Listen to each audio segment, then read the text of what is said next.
Jason, let's go see your room.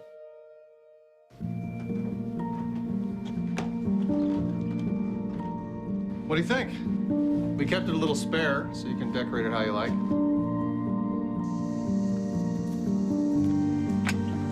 Dinner! Go. Excellent. Soccer is fun. Yeah, I saw you guys out there. We're the family. Yeah! Oh, I thought you were on my team.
Hey everyone, and welcome back once again to What's Brewing. I'm joined this afternoon by head football coach Anthony Lucas. It still sounds good. I still love it. So, Coach, this last week we went to Robinson and played against the Senators, and I didn't know what to expect because they had played a couple of, I guess, half scrimmage games, and so it didn't really give us a whole lot of input as to what to expect going into that game. And I got to tell you, I was a little bit nervous after that first turnover, and then they capitalized on that one, 7-0. But the Bruins came out strong. What were your thoughts on that game? Well, my thoughts was just like you said. We didn't know what to expect from Robinson, which we watched last year's film and we watched a little bit of the scrimmage that they had. We were like, I think they're going to still do some of the same things they did last year because they were successful early on in the game. And at halftime, I think they were up when we played them last year here. And so we finally, got our things together and started clicking offensively. And defense, they played really well in the second half. So I think that's why we were kind of, didn't know, and it's like, okay, they may do this, they may do that.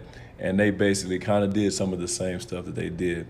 I think us coming out in that game, I got to fault myself for that early on, not scoring on the first series. Because in the pregame speech, I was a little nervous, had a few butterflies. It was my first one. I'm human. I am human. So I had a lot of emotions going on. I think the players kind of felt that.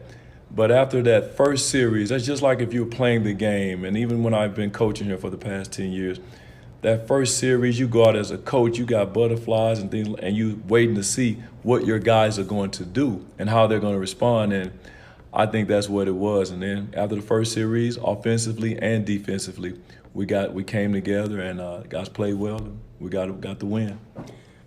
Coach, I got to tell you, I was impressed by Will Hawkins. He really kind of shined in this game, and that's a player that he's kind of coming from behind. Yes. He really impressed me. Will Hawkins is a guy who looked up to the Zach Kellys and the Will Hastings, small receivers that has played here, and he mimicked his game after those guys. Now, he's not as fast and shifty as those guys are, but, Will has put in a lot of work to get where he's come today, and it's paid off for him, and it's going to continue to pay off for him. That kid works extremely hard. I have to pull him out in practice because I'm noticing that he's tired, but he'll tell you, I'm good, coach, and he just goes. And that's the mentality that it takes and that a lot of our kids have here at Pulaski Academy. So Will's going to be special. I hate he didn't get a touchdown in the game, but he made a lot of big plays, a lot of big passes, and it's going to continue to carry over for him. Right. I'm sure this will be his season for sure. Yes, no doubt. If it continues this way. Oh, yeah, no doubt. So on the defensive side of the ball, equally as impressed with Joe Osment and Josh Cady coming away with a pick. Yes, no doubt. They did extremely well.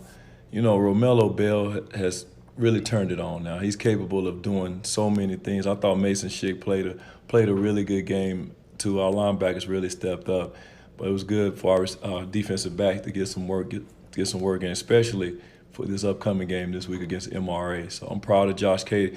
I told Josh Cady, I used to work with Josh Cady. I worked with Will Hawkins back in the days at receiver, and I said, Josh, you like a wide receiver tracking that ball down on that pick, because he was stumbling, falling all off balance, but he tracked the ball well and made a big pick and literally helped spark the game and sparked us offensively. I really think that's probably a home run play there.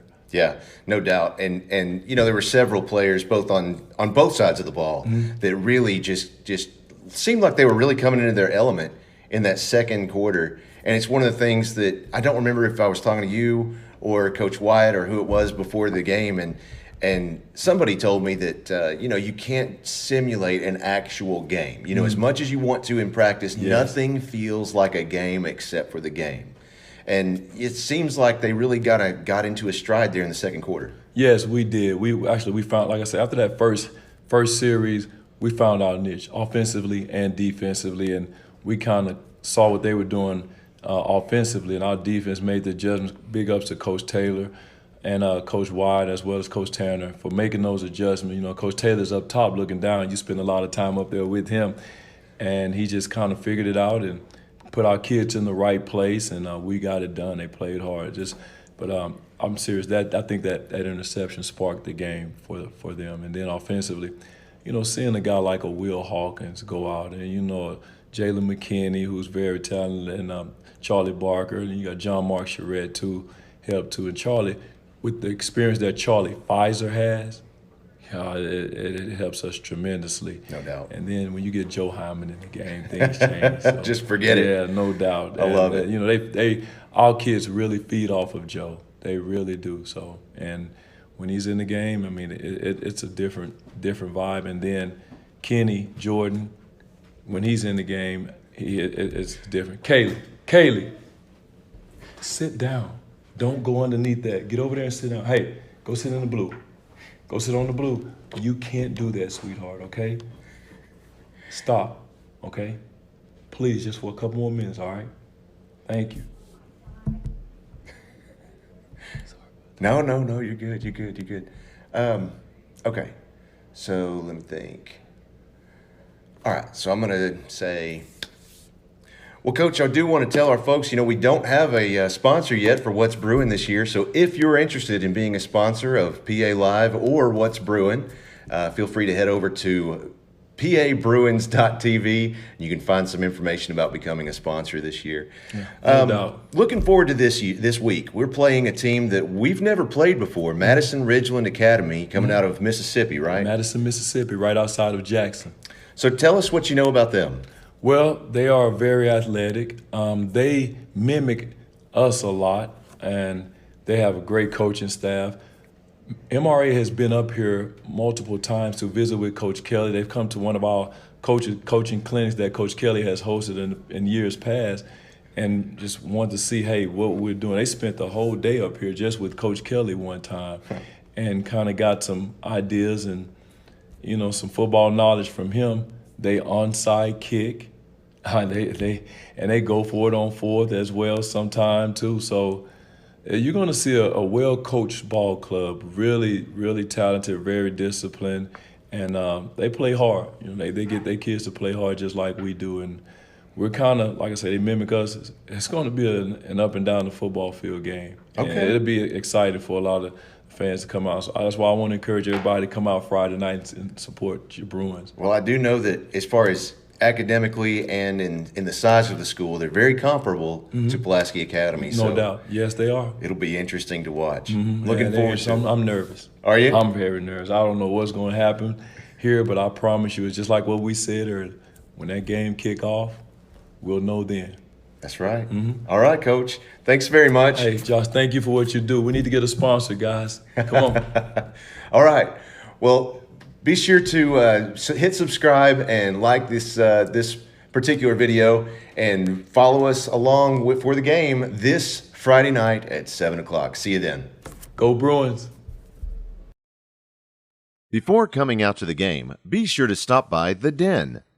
The Den is your source for Bruin fan gear and gifts.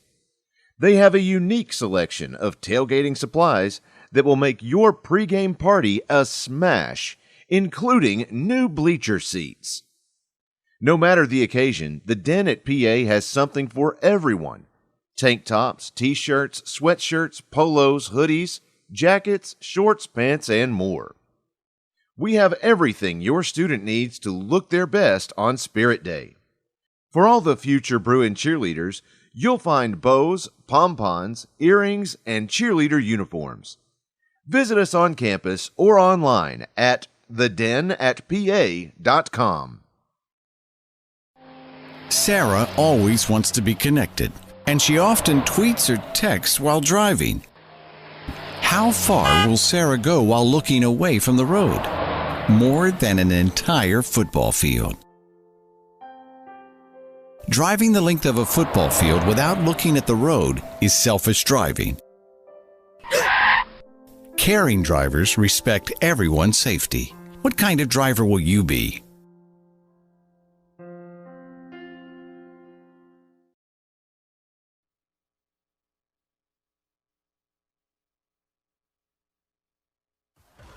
It's time for Bruin football. Here we go. Presented by Crown Trophy of Little.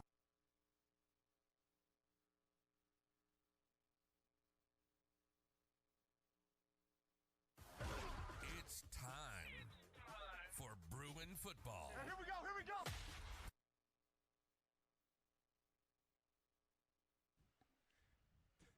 Okay, well, we'll just go with it that way. Good evening, everyone, and welcome to Pulaski Academy. I'm Joshua Carroll, and I'm joined tonight by Coach Dr. Fitz Hill. He wants me not to say doctor, but that's you earned it, sir. You earned it. Well, So, thank you. Coach Hill, thank you so much for joining me tonight. Josh, I'm honored to be here. This is a great occasion for me. Feel like, my son, Anthony, and I got butterflies. Right, no But- doubt. I know that you have a tight relationship, a very personal relationship with our head coach, Anthony Lucas, and we're going to talk about that a little later tonight. But I do want to welcome everyone to the field tonight. We, of course, are playing our first home game here at Rector Field at Joe B. Hatcher Stadium, and tonight's game is going to be extra special. I'm looking at this one as probably one of the most difficult games the Bruins will play all year. Madison-Ridgeland Academy, coming out of Mississippi, is a similar size school as Pulaski Academy. They are similar in academics, and the fact that they actually adopted the same football philosophies that Pulaski Academy has been playing by for the last several years. They adopted those a couple of years ago as well. So you're going to see both teams probably not punting at all. You'll see them a lot of going for it on fourth down and a lot of two-point conversions and probably a lot of onside kicks on both sides. And one of the things that I've noticed in the past is that regardless of who we're playing, sometimes the opponent will try and play what you might call PA-style football just because they're playing us, and it doesn't work out because they just aren't used to it. Correct. It's a philosophy. It's not just get in there and practice it for 1 week and come out here. But this is going to be the difference. Yes. This team's coming out here, and they've actually they believe in that philosophy, and so it's going to be an interesting game. Yeah, and as you mentioned, the quality and the culture of both institutions are very similar. And I just walked around and watched. They expect to win. I was checking the last 7 games that they've played each other. Madison's actually won two of the 7. So Right. I mean, so they know they can play. They know they have a chance to win the game. So in these type of games where you're evenly matched, it's not usually how you win it; it's how you lose it. So something critical will happen. That'll be the separation because you have 2 quality football teams. That early in the season, I've noticed that even though you mentioned that there may not be very much punting or those type of things going on, but there are big plays, turnovers, special team that getting an onside kick who wins that percentages of possession time is going to be critical here. So it's going to be exciting. Friday night football. Josh, so glad to be here with you and be in this kickoff of the home season for the PA Bruins. Well, I couldn't be happier to have you here. It's going to be great. One of the things that also I should definitely mention is when you have a team coming from out of state, typically you don't know each other. There's no real relationships there. Right. You know, it's different when you're playing a team like Robinson or Little Rock Christian that's just across town, and all of the students are going to have friends over there. Right. Here's what's different about this one. We've actually already established a friendly relationship, not just with these players, but with their staff as well. They came to Pulaski Academy to play on the 7-on-7 tournament this past summer. And we've been talking with them for the last 6 months for various aspects. You know, they're actually starting to use some of the same technologies that we're using on campus, and so they were asking for a little bit of advice. You know, here what worked, what didn't work. Correct. Trying to find out what are our lessons learned ahead of time, and so in doing that, it's a very friendly atmosphere. Now, whether or not that shows on the gridiron, we'll see. But it's going to be interesting. So let's go to Chris Amsler down the field for the game ball presentation.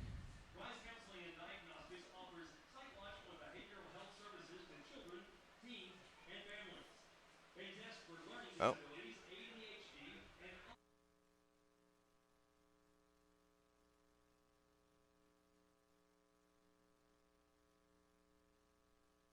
Treatment team provides comprehensive services to clients and their families and ensures they are receiving the support they need to succeed. For more information, visit their website at wiseforfamilies.com.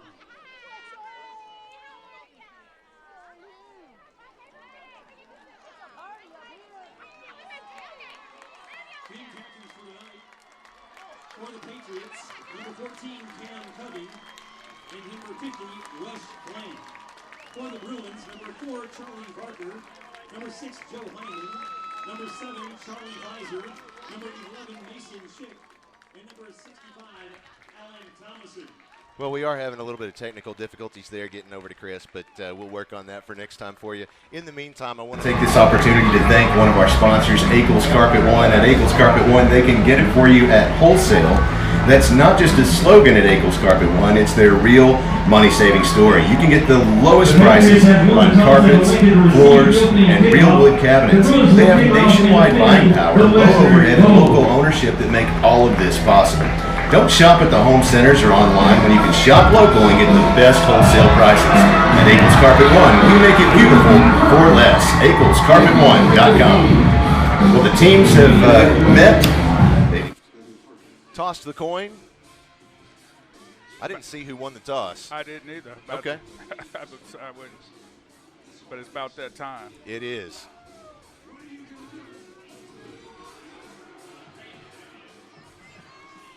Okay, so the MRA, Madison-Ridgeland Academy, won the toss, and just like they should, they elected to receive. They want that ball. Yep. Here come the Bruins. First home game of the year, exciting time. Friday Night Lights at PA. It is. You'll see a lot of the students out there are wearing white T-shirts and white shorts. There's my own son right here. You can't tell he has blonde hair right now because it's completely blue. But it's an annual tradition. The first home game, they go out there and have a is it chalk? Is that what they use, Christina, or is it just paint?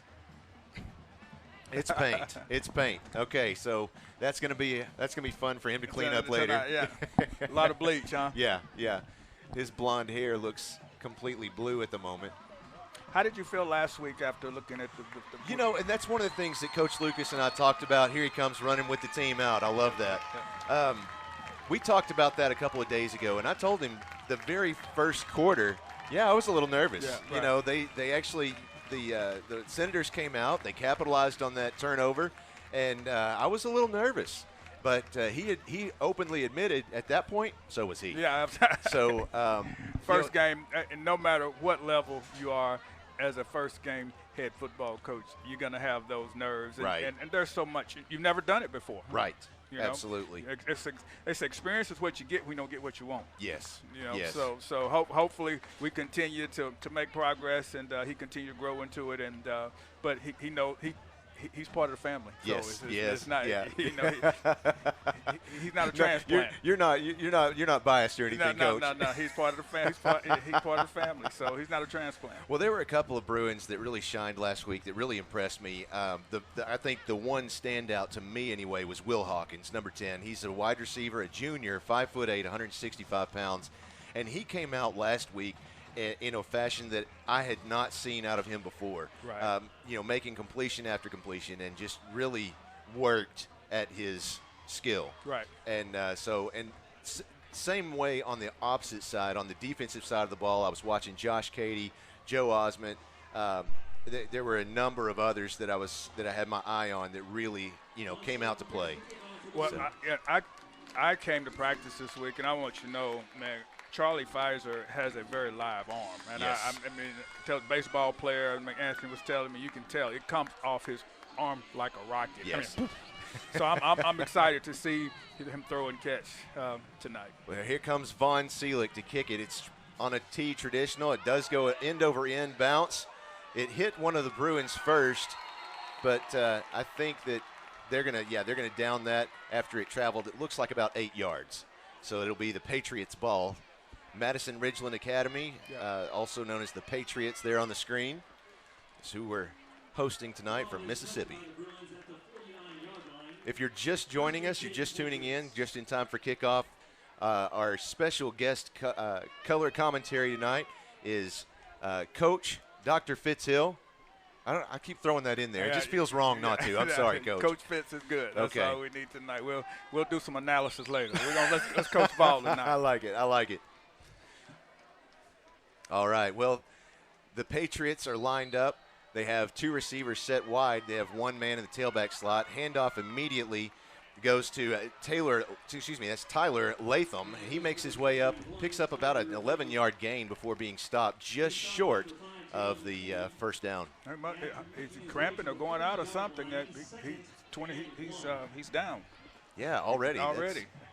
Threw his helmet down. He's not happy about it. Their quarterback set up in the shotgun. That's John White, sophomore. He has the snap. There's a flag on the play prior to the snap. Early games, jitters, early game season. Dead ball, false start on the offense, number 50, 5-yard penalty, repeat second down. There's that PA mic we were looking for earlier.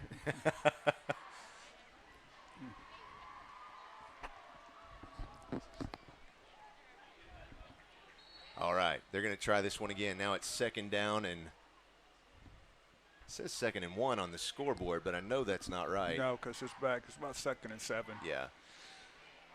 That's John White set up in the shotgun.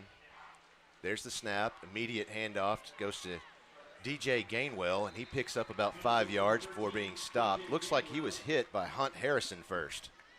Big down right here. It looks like the team, they're trying to establish the run to get a little bit going up front, trying to see if they can continue to run the ball and make first downs. You know, I have to reach over here and grab this T-shirt to remind myself what I've had a good relationship with one of their wide receivers coach is John Weaver, and he gave me this T-shirt that says Air Raid Brigade. Oh, okay. He's their wide receiver coach. That's what they call their wide receiver crew. Is got a the timeout. Air Raid Brigade. So that's the first time out of the game taken by the Patriots. Timeout White, first time out of the half. Trying to get the game early season. These things happen first 2 or 3 games. Right. You know, you get to deal with timing. I heard that they did come in last night, though. So Madison came in, and so, you know, that sometimes travel, those type of things can impact continuity. But they got in and got arrested. So early jitters. Right. Yeah, they got in last night. They got settled up in a hotel, went out to dinner. I know that they got up a little later this morning. They had some tutoring sessions and then had a late lunch, came out here, walked the field a little bit. Some of them went back and took a nap, and so here they are now.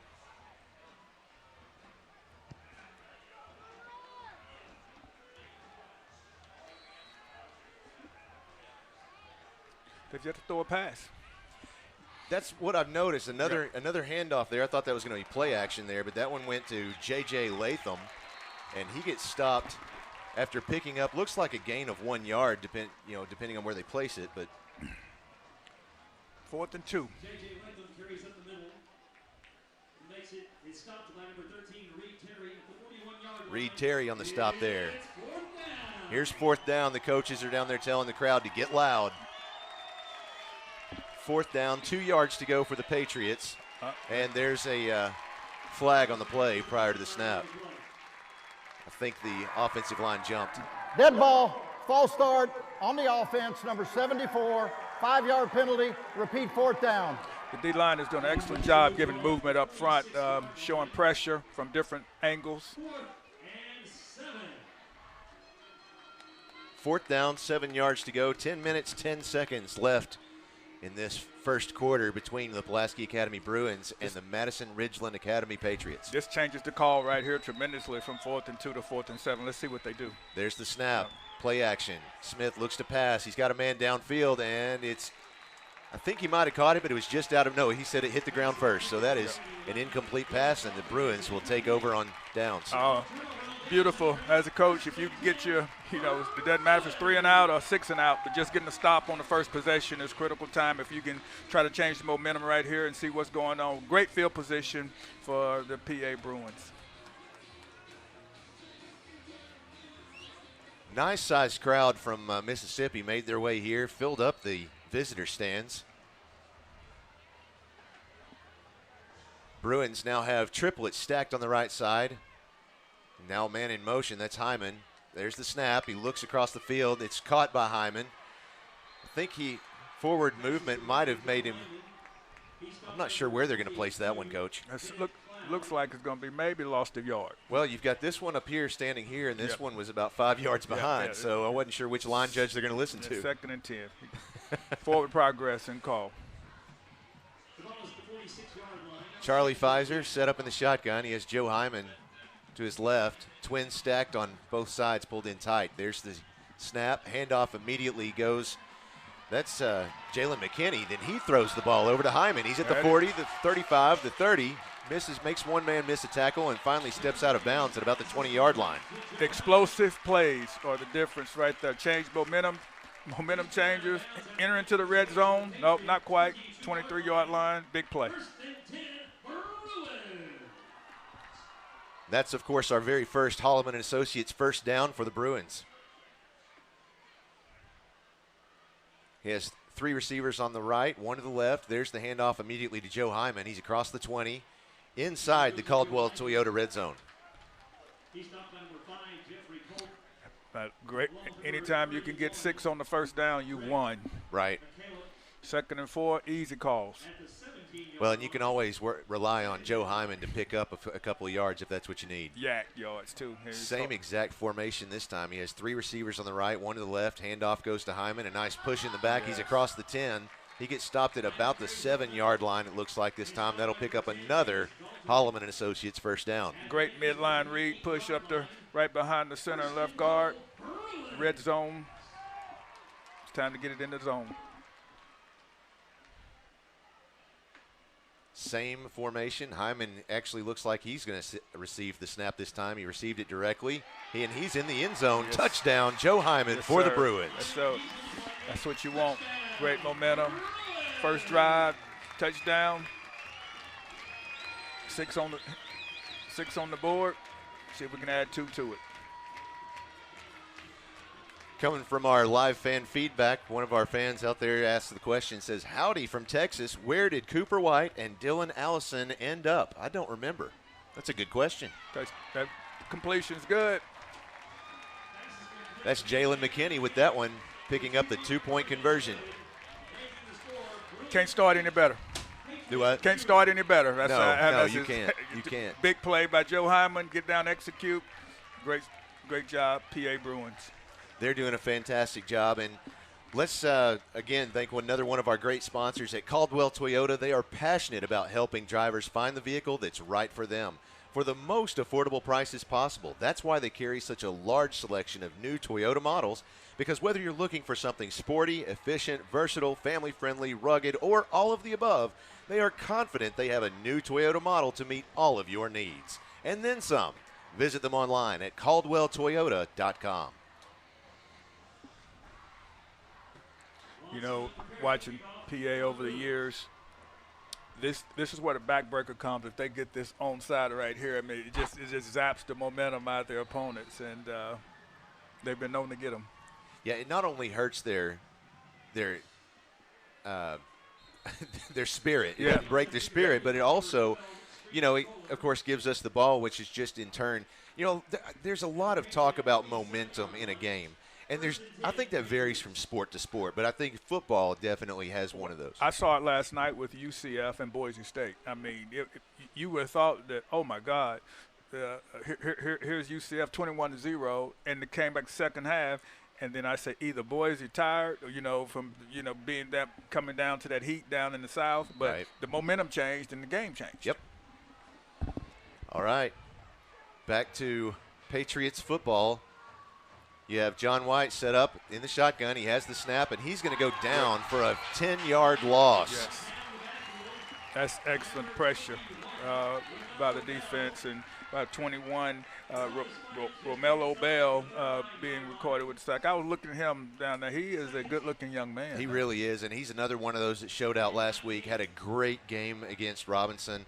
He's a defensive lineman, a junior, 6'4", 245 pounds, and it's good-looking, every bit of its muscle. Yeah, exactly. He has a great future ahead of him as a defensive lineman. Let's see. Here's the answer to that question from the live fan feedback. Dylan and Cooper went to Fayetteville. Thank you, Drew Johnston. There's White. He goes back to pass again and gets sacked in the backfield. This time that was number 15, Dale Pino. Yep, he's bringing them. They're like bumblebees right now. They're stinging from everywhere you can, and the quarterback is like a honeycomb. Well, and you look at the size of the two teams, and I don't know about you, Coach, but I think that their offensive line looks much bigger than our defensive line. Right, but the speed kills. Oh yeah, and our guys, the Bruins, are running to the football with a passion. We learned that lesson last year and the year before with Fuda Shinkawa.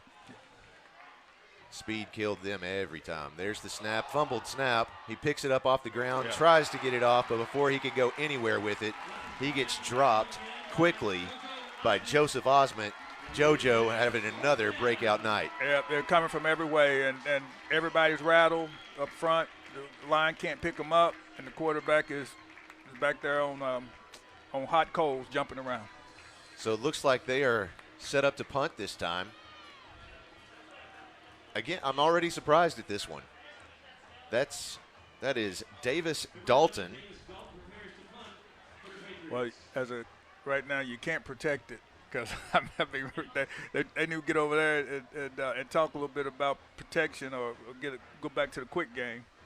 There it is. That punt goes high, but end over end, and it's going to keep rolling past the 30, and right about the 20-yard line is where it will be downed by the Patriots.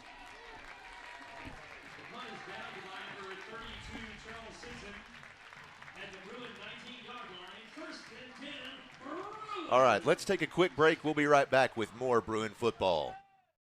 Senior Audrey Hampson is our Bowen Heffley Orthopedic Student Athlete of the Week. Audrey is an all-around scholar athlete. She juggles Bruin golf matches, early morning competitive dance team sessions, and Spirit Squad involvement, all while maintaining her academic excellence. Audrey has an incredible work ethic and self-discipline. Please join us in congratulating Audrey Hampson, the Bowen Heffley Orthopedic Student Athlete of the Week.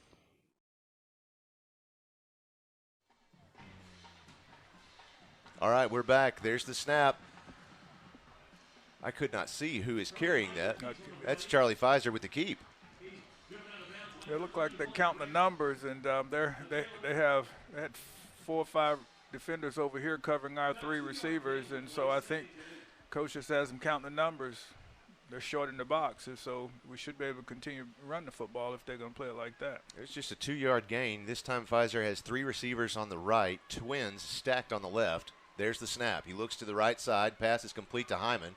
He's across the 35.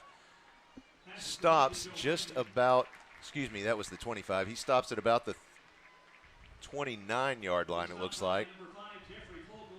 It's be 3rd and 1 yard to go. Calls you like to have them be able to make 3rd and 1 or 2. There's the snap, handoff to Hyman, gives him a nice push in the back. He picks up about 5 yards. That's enough for a first down for the Bruins. That's a Holloman and Associates first down. Good execution on the midline read there.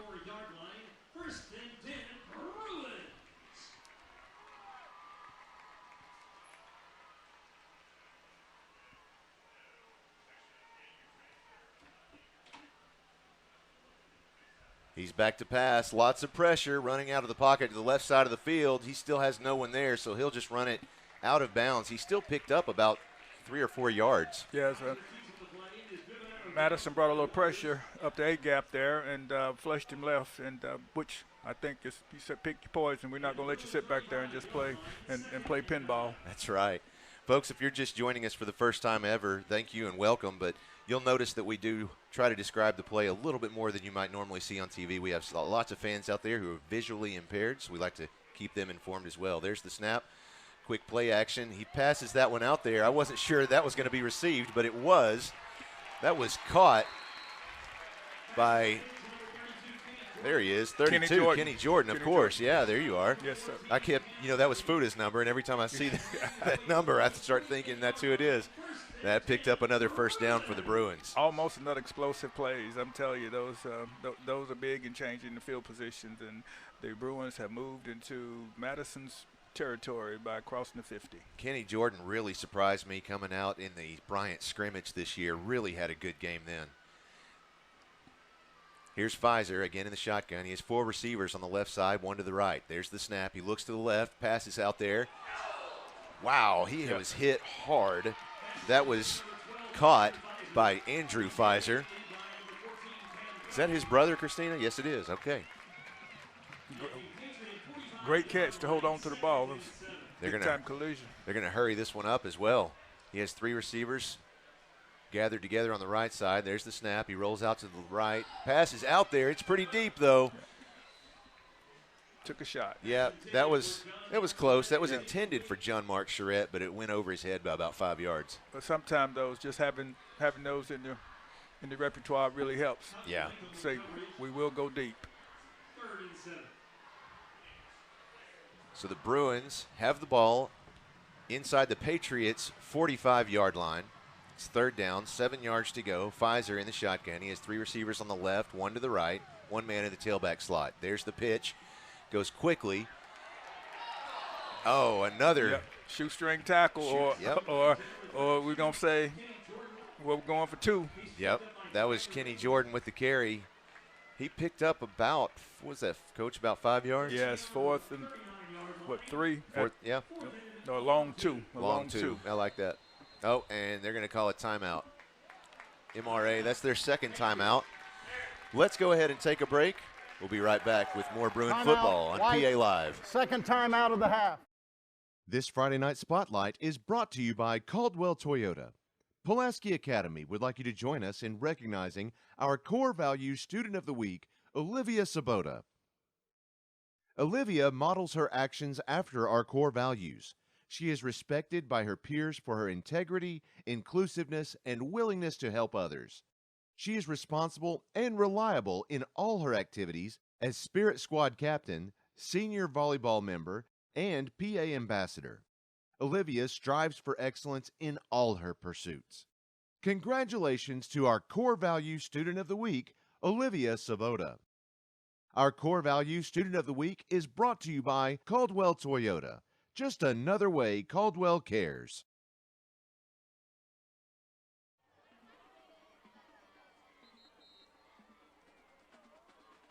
And we're back.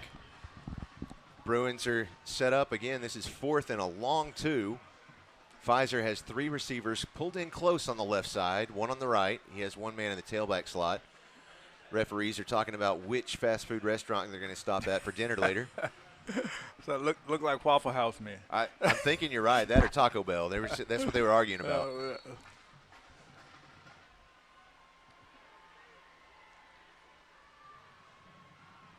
No, I didn't know that. Christina was just telling me there's a massive referee shortage.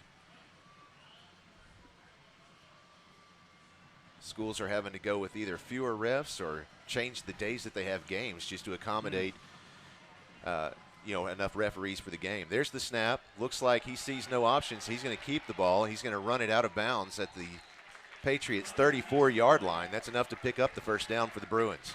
Great call. Read man-to-man. Nobody counted for the quarterback, and he knew he need 2.5 yards. He could run it. First down.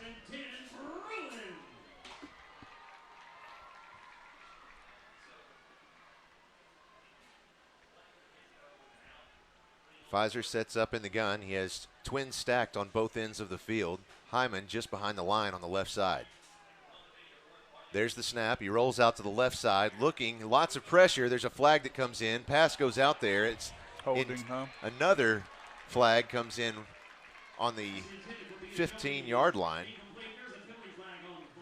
A couple of flags out there. That's a PI roofing penalty flag. Looks like we have a holding against our Bruins up front, but maybe offset, huh? Let's see what he has to say. We have pass interference on the defense. We have a hold on the offense. That's offsetting. Yep. Replay the down. Exactly right. There you go. Another one that I'm watching for tonight is number 86 there, Zach Biagioni. He's the one nearest us on the field there. I expect to see him with a couple of receptions tonight. Send us your thoughts on the game tonight. There's the live fan feedback text message line there at the bottom of the screen, right above the scoreboard. Don't call it. Nobody's going to answer. But send us a text message. Tell us what you think about the game. We'll get to those later.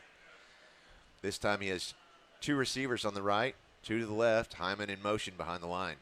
There's the snap. Looks to the right side. Nothing. I'm not sure he was. No flag there. It looks like it just bounced off the fingertips of Joe Hyman. That was dangerous right there. He was really close to the line of scrimmage when he passed that one. Yeah, I thought he was going to run it, actually. I did, too. I think he did, too, until the last second. But I understand him trying to get the ball in Joe's hand. Yes. Whenever in doubt. That's exactly right. 3.5 minutes left in this quarter. 2nd and 10 for the Bruins. There's the snap. Looks to the left side. Passes out there. He's got a man. No, that was intended for Jalen McKinney, but he was well covered by Tyler Latham. That's the 2nd or 3rd time I've called Latham's name, doing a good job on the defensive side of the ball tonight.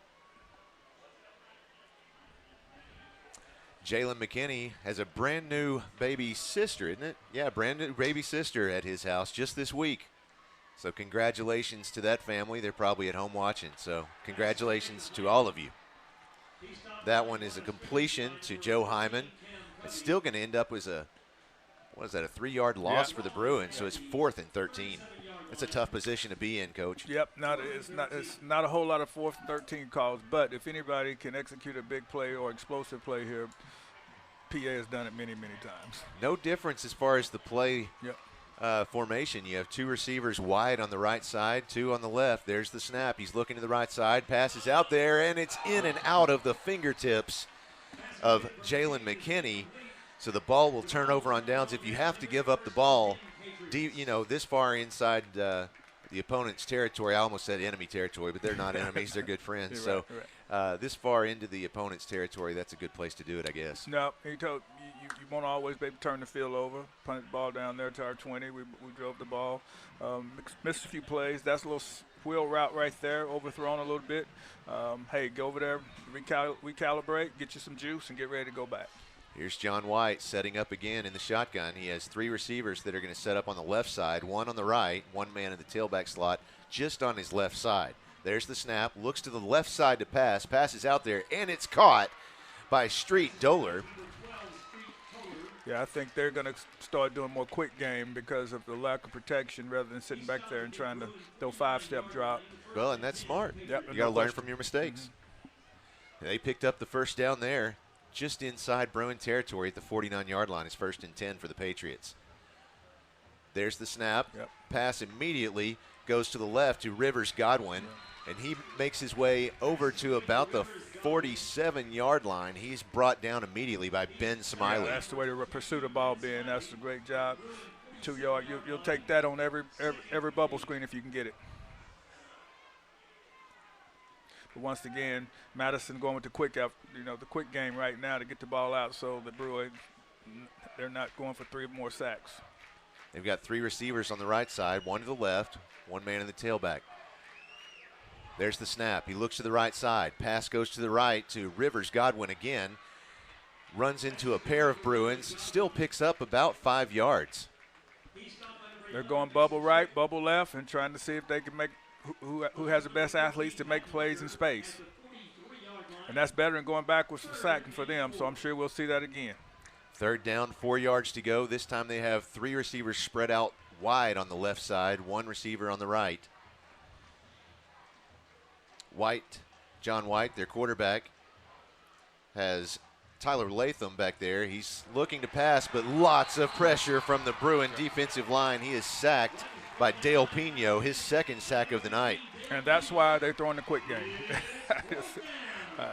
Just can't give them any time. No, they realize, and if they're not getting it out, they cannot block our barriers up front. Yeah, their offensive line is huge. Yep. What do you think is the secret right now? Is it just speed for the Bruins? I mean, and they're bringing from everywhere. I mean, all you got to have is all you have to do is be 1 out of 5. Sure. See, they're coming at him again. There's the pass, goes to the right side, and it's caught. He's going to make it. He's got it at the 20, brought out of bounds just at the 15-yard line. Wow, coming in clutch at the last second there. Well, I tell you, see, that's the difference in a 1/10 of a second to get to the quarterback. That's why you do the 40 and see in 1/10 of a second, because that's the reason. If they'd have got there, it's our ball. That's 1/10 right. of a second right there. There's the snap to John White. Quick handoff this time goes to J.J. Latham. Picks up about 5 yards. Well, excuse me, that's more than 5. That looks like 9 yards. That might be. Is that enough for a first down? He's calling the first down, Josh.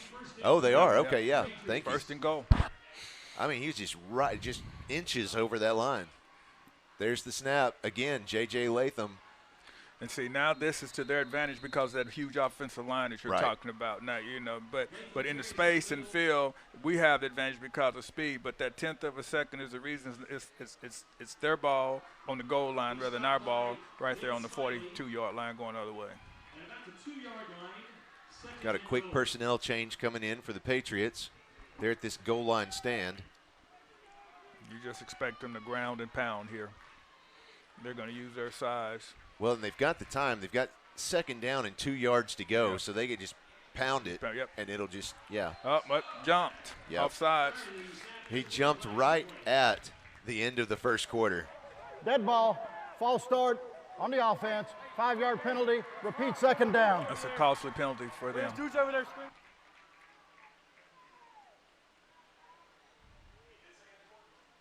Yeah, so that's – he didn't say it was end of the quarter, but I think it's implied there. All right, I'm going to take just a second here and take a look, see if we – oh, my goodness, we do have a lot of good live fan feedback. Let's see. Watching from Clinton, South Carolina, they say go Bruins. We're going to cut that crowd mic just for a second. And let's see. George Carroll, my dad, says go Bruins. Hey, Pop. Let's see. PA alum, Miss Walker, and Mom, Perry Gay, faithfully watching the Bruins from Palm Springs, California. Go Bruins. So she said Palm Springs. That was a quick typo. Let's see. Go Jalen McKinney from Uncle Paul and Aunt Barbie in Heber Springs. Let's see. Boyd and Mallory Mercer are cheering for the Bruins on the road to Fayetteville to visit Luke Witham and Cameron Mercer. We missed Friday Night Lights already. Go Charlie and Andrew Pfizer. Good to have you all along with us. Let's see. Patriots uniforms look a lot like Auburn's. You're right. I can see that. Yep. And this question from Mark, class of 1978. He says, traditionally, how good is this Mississippi team? Well, the last couple of years, they've do I remember correctly, Coach, they won the last couple of state championships? Yes, they're contenders. So that was 21 with the carry. Touchdown. Tyler Latham. Tyler Latham. He's back healthy. I thought he was hurt early, but they got him back, and we have a ball game, folks. There you go. like I said, starting this one out, this is going to be one of the toughest games the Bruins face all year. Yeah. But you want to do that. Yeah. I mean, absolutely. You don't grow. You don't grow in comfort. And No. And this is how you win championships. Steel sharpens steel. That's exactly right. But they are kicking a field goal. Yeah, this is Landon McGee with the kick, and it's good. And our band director, Lane Martins, caught that. Came off the roof, but he still caught it. He's happy about it. The whole band cheered for him. I love it. That's funny. You know, and I think Madison does the same thing as PA. They want to stretch their team early because on down the stretch in November and October, when you get in those situations, you know, it's what training. Navy SEALs talk about all the time. You know, you sync to your training. Right. And so that's and if you just play and you beat everybody, when you get into that critical game situation on in the season to the state championship, which that's what we expect here. Yes. To play for state championship. It's expected. You're right. So you do this early because that's the goal at the end. Right.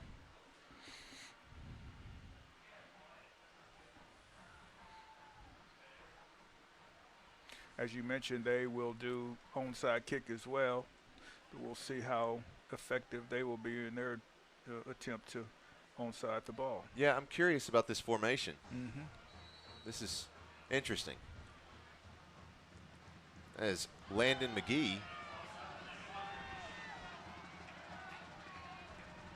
I'm not sure the point of that. Just make you just get in your head a little bit. Drama, football drama. Right. Make you think a little bit. Okay. Yep. Well, you know, and it's like we said earlier. If you take these different philosophies, then you're going to try all sorts of different things. They're all sides now. Yeah. That's another PI roofing penalty flag there at the 41-yard line. Here comes the ref. Dead ball, offsides on the kickoff, white team, 5-yard penalty, re-kick. I'm certain that Coach Termy Land, head coach at Madison-Ridgeland, is not happy with all the penalties that his team has exhibited coming out of the first quarter. Oh, I'm sure. 8-7, though, when you can still play penalty football and be in the game, it's lets you know what you could be doing if you were playing penalty free.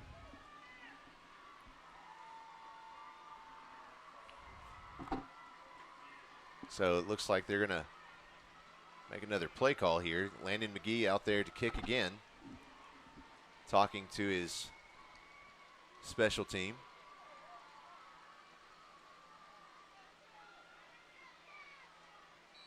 Think they'll do any more pre-kick drama? I don't know. That could just be a yes. Oh, okay, yeah.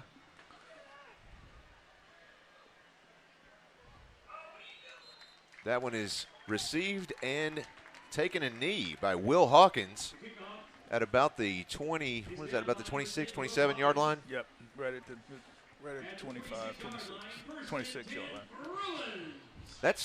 That was kind of surprising. I know that the Patriots were right on his heels, but still I was surprised that he took a knee when he did because he didn't even have time to turn around and see where they were. Sometimes it goes back to your practice when you tell them feel the ball. That's what you do. You don't even think about the situation. You just go back to what you've been, what you were taught. Just get a hold of it. Get a hold of it. Take care of the ball. As long as you have possession, you can keep it. Play it. Here's Pfizer. He has the snap. Looks to little play action to Hyman. He's trying to pass it out there. He's got Hyman, and he has the ball. He is going to be taken out of bounds by Breck McCallum.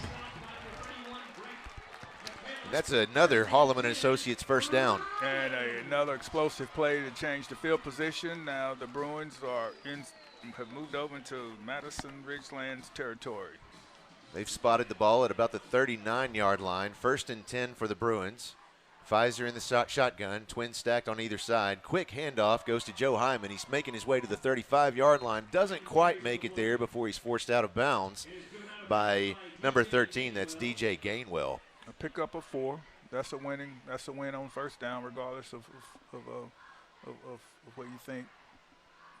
2nd and 6 is always a good call. Well, they backed it up. Second and 8. 2nd and 8. Pfizer has twins stacked on both sides of the field. He has Hyman in the tailback slot on his right side. There's the snap. Pass goes to Hyman on his right. Lots of pressure. He's going to pick up a couple of yards before being stopped. Looks like he was stopped by 21. That's Tyler Latham. Latham's all over the place for the Patriots. He really has been.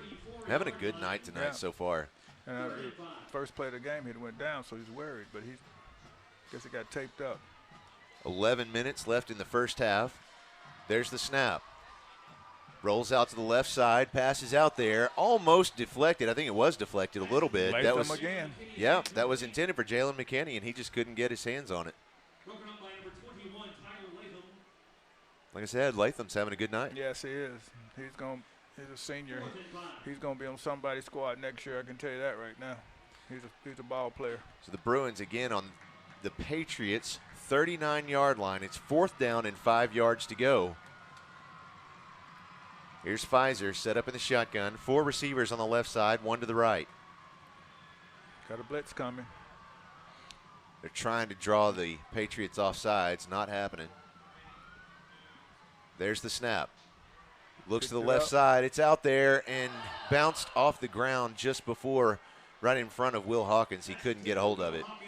Picked up the blitz and had time, just did not execute. Turnover on downs.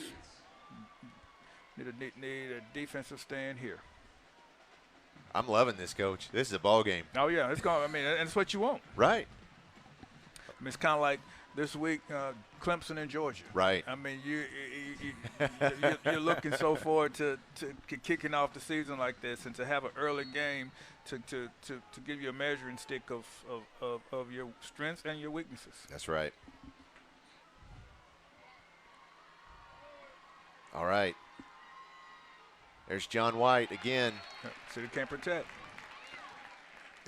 If they continue to, the defense, the Bruins defensive linemen are just too quick for those big guys, and so they cannot stand back there and go 5-step and throw the ball.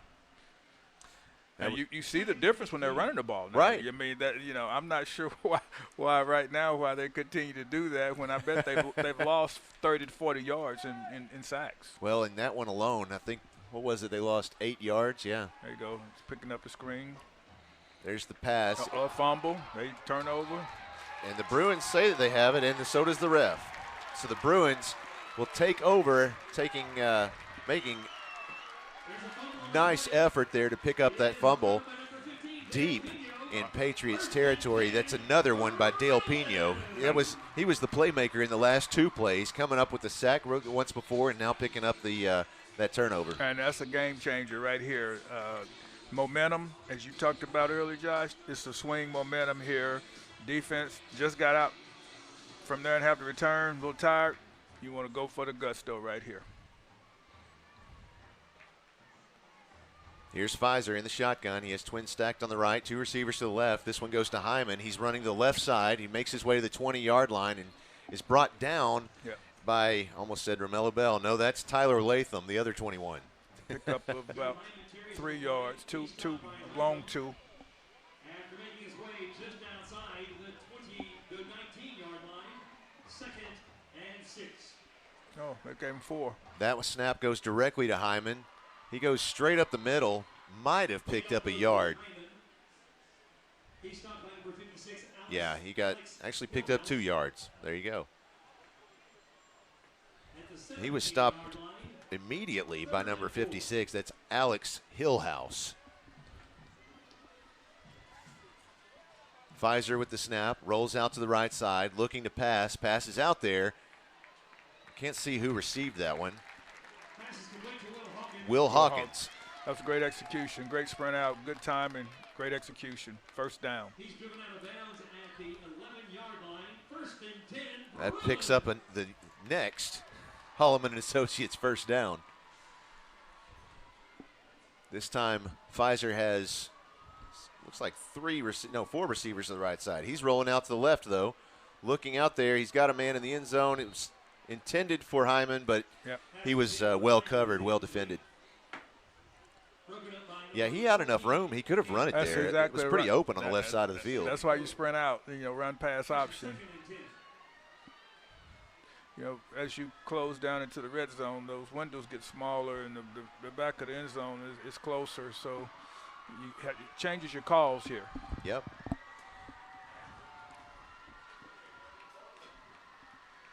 Second and 10 for the Bruins. He has 2 receivers on the right, 2 to the left. There's the snap. Looking to the left side. Passes out there. It's complete. And let's see. No, he's down at about the 1 yard line. That was Charlie Barker with the reception. And he was stopped very quickly by J.J. Latham. Great rub route. Great throw by Charlie Visor. They're going to try to punch it in right here real quick. Uh-oh, timeout. There's a flag over there on the field. I think. It's right at the 2 yard line. Let's see. Dead ball, encroachment, 56 to the defense, half the distance to the goal, repeat first down. So because of that penalty, or maybe because it was just a convenient time, a little personnel change there from the Bruins. Just inched the ball close to the goal line, so I'm sure they're just going to try to punch this in. Saw Cade Clark run out there on the right side of the offensive line. He's a sophomore for the Bruins. Let's see what they have in store here. Oh no, that snap went way over Hyman's head.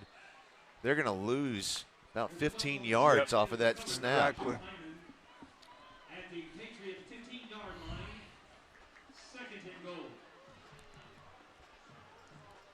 Mishaps. Man, you want that back. No question. No question. In a game like this. Hopefully that doesn't get in his head. Yeah.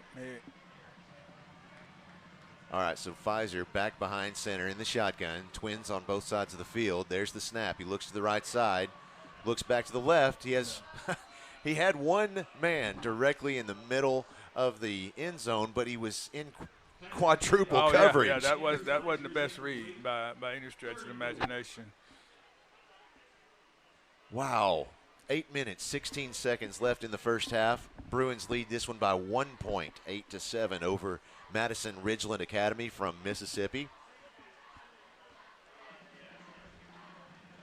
Third down, 15 yards to go for the Bruins. Ball is at the Patriots' 15-yard line. There's the snap. Pfizer looking to pass, rolling out of the pocket. There's the pass. It's in the arms of Joe Hyman, and he's in the end zone for a touchdown. That's exactly what you want. That's what you need. Touchdown Bruins. Wow. How many touchdowns is that for Joe tonight? Is that 2? Yes, he scored the first one too. That's right. Yeah, when he's on yeah. Man. That was a great call, great execution. Sprint out, had everybody going to the left. Joe comes back to the right with the quarterback, and oh, that was 5. Oh, Popeye's telling me that wasn't Joe. That was actually Jalen McKinney. Okay. Looks like 6 up here from us, didn't it? Right, it did. I thought it was 6 too, but 5 and a 6 do look pretty similar from on the jersey, especially when you consider all the wrinkles. No, that was Joe. Yes, it was. That was Joe on the extra point. You and I both have on glasses up here. I should have been using my binoculars, but you know. Oh. Well, Anthony down there is talking to his crew. He doesn't look too happy, but I think he's just focused in the moment. What do you think is going through his head right now, Coach? Well, hey, we need to get this ball. We need to get a stop, and if we can get the onside kick right here, it would be great. But if not, if we can get a 3 and out and go in and try to get another 2 scores, I'm sure it's what it's what we think about here as PA. But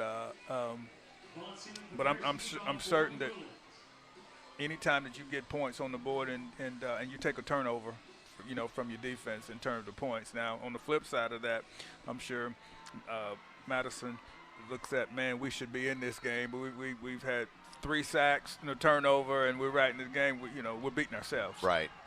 Here's Von Seelig with the end-over-end onside that's kick. A nice high kick, but it is received by number 6. That's Quincy Phillips of the Patriots. He pulls that one in. That was close. Yep, that's what you want right there. You had a chance. I mean, that's a perfect executed kick. One of the hardest thing about an onside kick really is not just – you want to, of course, not kick it too deep, because you want your guys to have a chance to get it. You don't want to kick it out of bounds at all. No. And it has to go 10 yards. So there's this real happy medium between 10 and 15 yards that and of course you want that end over in bounce Like after that. about 7 yards. That was a perfect Yep. example. But the Patriots had that number. So here's John White set up in the shotgun. He has 2 receivers on the right, and a flag comes in before the snap. And the penalty saga continues for Madison-Ridgeland. Dead ball, false start, offense number 78, 5-yard penalty, repeat first down. If I'm counting right, Josh, that's the 5th movement. Going to try it again. Here's White in the shotgun. Quick play action there. Looks to the left side. Passes out there. He has a man downfield. That's caught by Rivers Godwin, and he's in the end zone already before I can even say it. Yep. That's what Anthony was telling him not to let happen. Right. Well, he was actually talking to the special teams, but hey, when you bring pressure, those things happen, and it's one-on-one. That's why it's one-on-one. Hey, they won it. They won that one, so we have to come back and try to get those 16-13. If they're going for 16-14, we'll have a chance. Hey, it's a ball game, Josh. That one gave me flashbacks of the Karate Kid. Strike first, strike hard, no mercy, sir. Well, it's a double-edged sword when you bring pressure. That's true. You know, if you get there, it's good. You know, we've been getting there with the sacks. Another good PAT for the Patriots. We did get there. We had our safety on the island, and they cashed in the chips. Want to say good evening and thanks for joining us to my in-laws, Phil and Carolyn, up in St. Louis, Missouri, and all of the nieces and nephew out there up in St. Louis watching the game tonight. Hope you enjoy the game.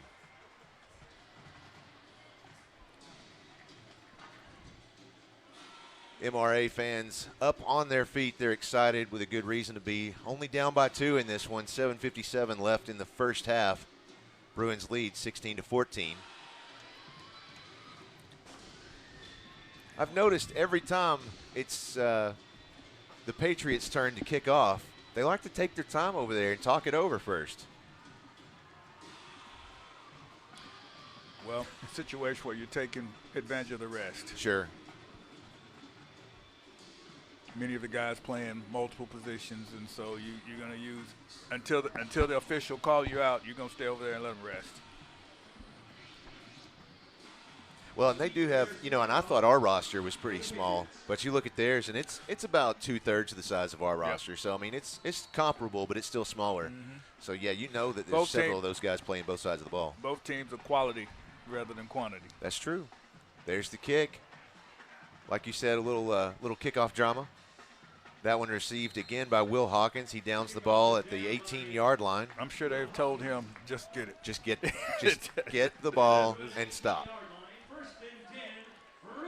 Yeah, Christina's pointing out in my ears, she said, of course, as we know, punt returns have one of the highest percentages of chance of getting injured. Right. You have a team that's running as hard as they can in one direction and one team running the opposite direction as hard as they can. But other than that, it's also a big percentage in turnovers. Oh, no it's question. It's just not worth it. Yeah, no question.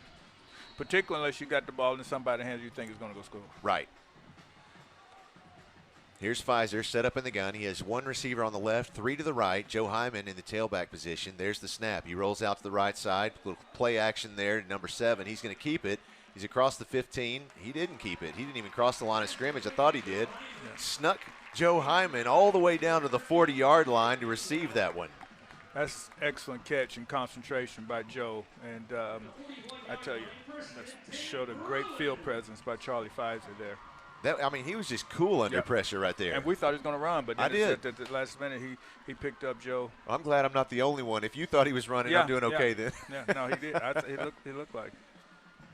Yeah, his confidence has really gone sky high this year compared to last year. He was kind of timid behind center, and this year he's just really in his element. Let's see. I think it was another Patriots timeout. Is that right? Let's see. Timeout, White. Yep. Final timeout of the half.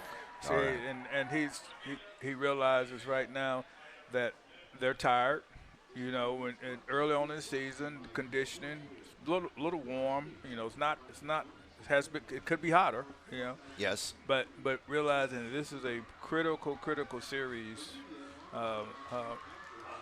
for Madison-Ridgeland right now to make sure to try to get a stop and not give up any big plays. Let's see if Todd Jacoby, and we tried to get him on earlier. Let's see if we can get to him right now. Todd, are you there? Can you give us a weather forecast for the evening?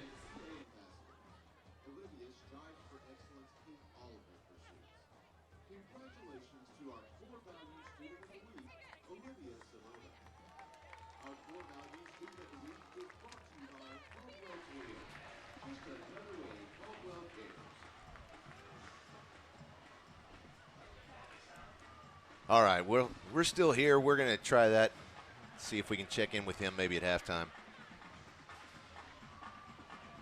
First home game of the year. There's got a couple of kinks here. We did make some upgrades in the press box over the summer, but right now it feels like 88 degrees and 64% humidity, so, you know, it's well in the mid-90s as far as the heat index. Yes. Oh, that's the heat index, is 88. Oh, okay. Well, that's not too bad. Pfizer with the keep. He's across the midfield and goes all the way up to the 40-yard line inside Patriots territory before stopping. That was a great decision on his part. And I'm going to tell you, he can do that almost as much as he wants to tonight because they're not accounting for him right now. They're looking at all our big playmakers, and he can pull it and tuck it at any time and move the chains. This time he has 3 receivers on the left, 2 to the right, all spread out all the way across the field. 1st and 10. He has Joe Hyman in motion. There's the snap, looking to the left side. Pass goes deep to the left side, and that has to be, yeah, there's the flag. Okay. Yeah, because he turns around throwing his hands in the air like, what did I do? Yeah. Well, let's see. What did you do? You went after the receiver and not after the ball. Like you got always, as a defender. Give him a big old bear hug. Yes, and if you can hug him with your left hand, but you got to play the ball. Right. You got to turn your head back. You got to at least make it look like you're going for the ball. Right.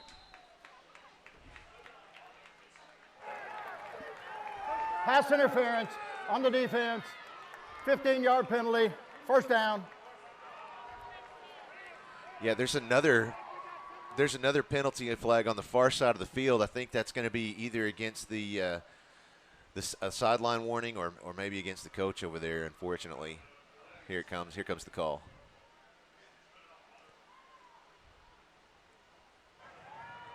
On the dead ball, we've got a sideline warning. Yeah. On the visiting team, that's the first warning. Now, I will say, there's not a whole lot of room over there, but I didn't, maybe it was, maybe there was some verbal discussion. Yeah. Some verbal discussion. Right.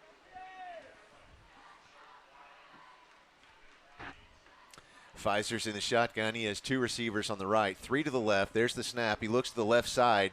He has a man downfield. That looks like McKinney. Is he in there? Let's see. Yes, he is. In the end zone for a touchdown. Jalen McKinney.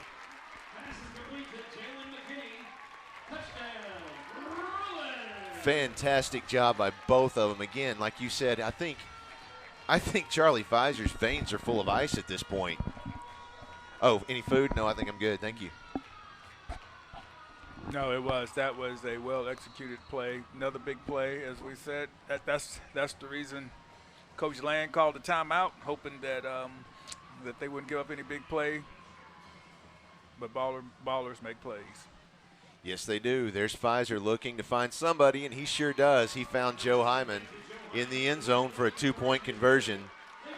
The Bruins pick up another 2. It'll make it 24 Bruins, MRA Patriots 14 with 7 minutes, 11 seconds left in the first half.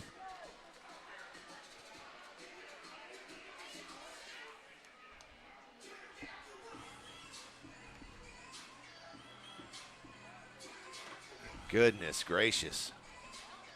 I think, both sides of the field, everybody's having a good time at this point. It's again, as I said earlier tonight, there's no real animosity between these teams. It's and it's one of the things I was talking to one of their coaches, John Weaver, who is their wide receivers coach.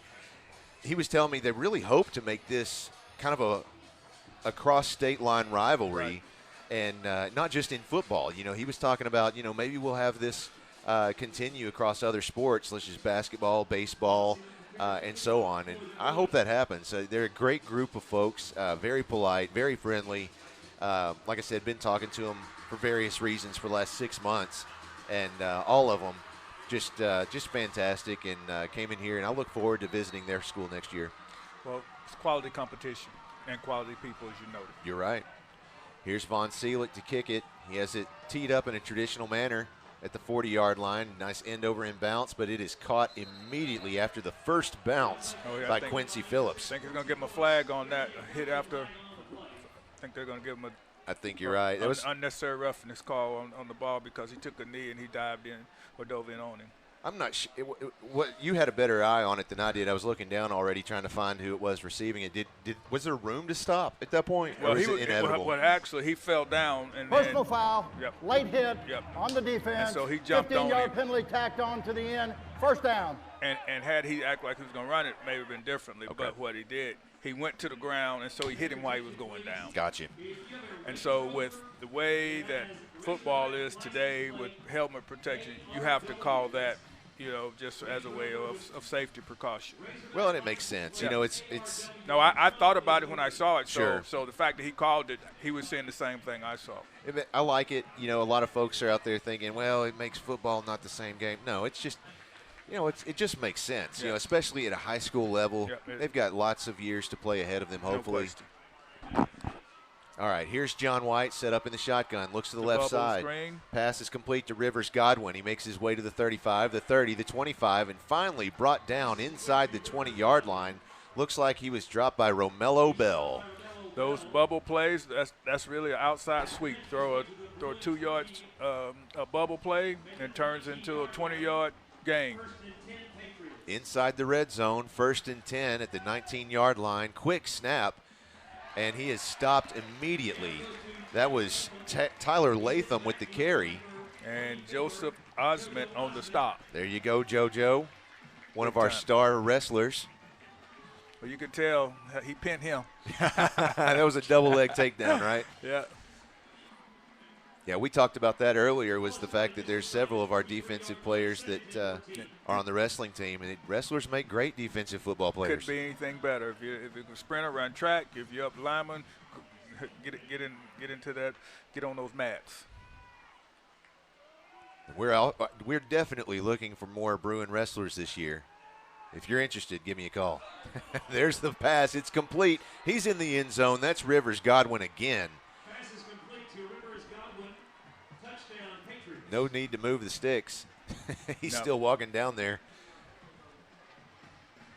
Well, we are they're getting rid of the ball pretty quick, and so no sacks. And then when we bring in pressure, we're on an island, and right now they're making plays on our secondary. It's like you said earlier in the game, Coach. The faster they are with getting rid of that ball, the more success they have in this game. To start out with a bubble, missed tackle. All right, right there. The missed tackle is what, if we make that tackle, that play doesn't probably happen. You're right. So, once again, you know, execution is one-on-one.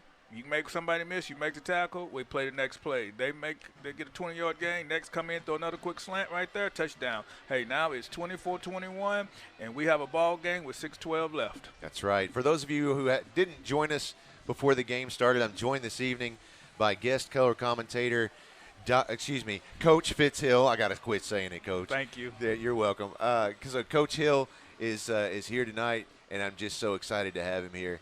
Yeah, and I know. So you have a great personal relationship with Anthony. I know that you coached him back in the day. How long have you known Coach Lucas? I stopped by McCall High School in the spring of 1994. I heard about this young man. Two-sport athlete. Most people don't know that Anthony was AAU All-American basketball player as well, and I actually played in a game or two to evaluate his skills. But I went to many of the basketballs, McCall High, playing Rayville there, and started in 1994. And I told him if he came to Arkansas that we were gonna showcase him. And sure enough.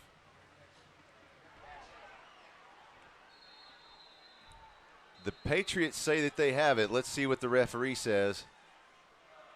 The Bruins say that they have it.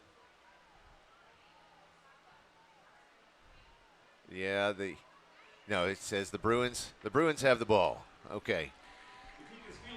That was an interesting kick for an onside kick. It was much higher than we would see. And those, what you call those are bloopers. Okay. All right. So you know, you just sky kick those, and you're not you're doing it to see where it's going to fall, give you a chance to rainbow it, and so what you hope then that you fair catch those.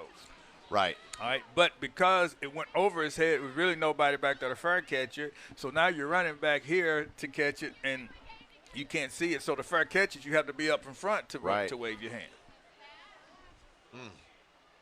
Sounds like that would be dangerous to try to field. Yeah. Too. Well, that's why we almost lost it. Right. All right. Here is good old number 7 there, Charlie Pfizer. He has the pass. It's on the left side, and wow, it was intended this time for Jalen McKinney again, and it was tipped away by 21. That's Tyler Latham, and, of course, Stone Blanton was out there giving him a little help as well.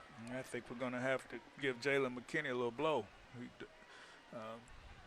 His attempt to catch that ball when he laid out for it, his stomach a little bit up. He's okay. Yeah, he's got a trainer over there asking him if he's okay, just helping him catch his breath. This time Pfizer has 3 on the left side, 1 to the right. There's the pass to the left. Oh, in and out of the hands of Will Hawkins. Just a little. It was coming in like a bullet, like you said earlier, Coach. He's just throwing them strong. Yeah.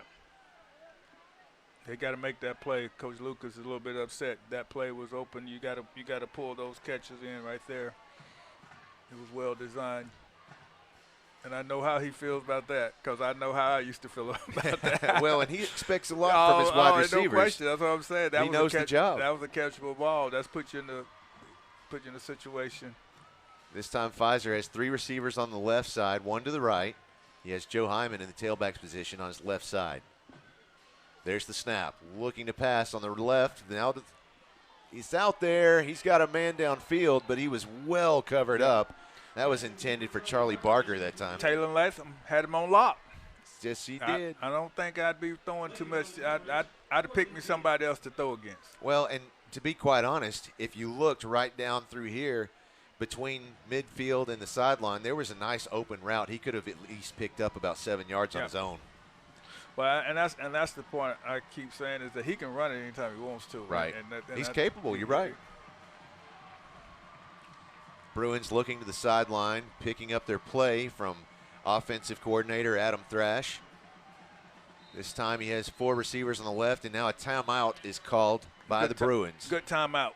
He needed that right here because this is a big 4th down call right here with 5:50 left. Second timeout of the half. 21-24. You turn the ball over right here, put them in your field position. This needs to be a call, and it needs to be executed.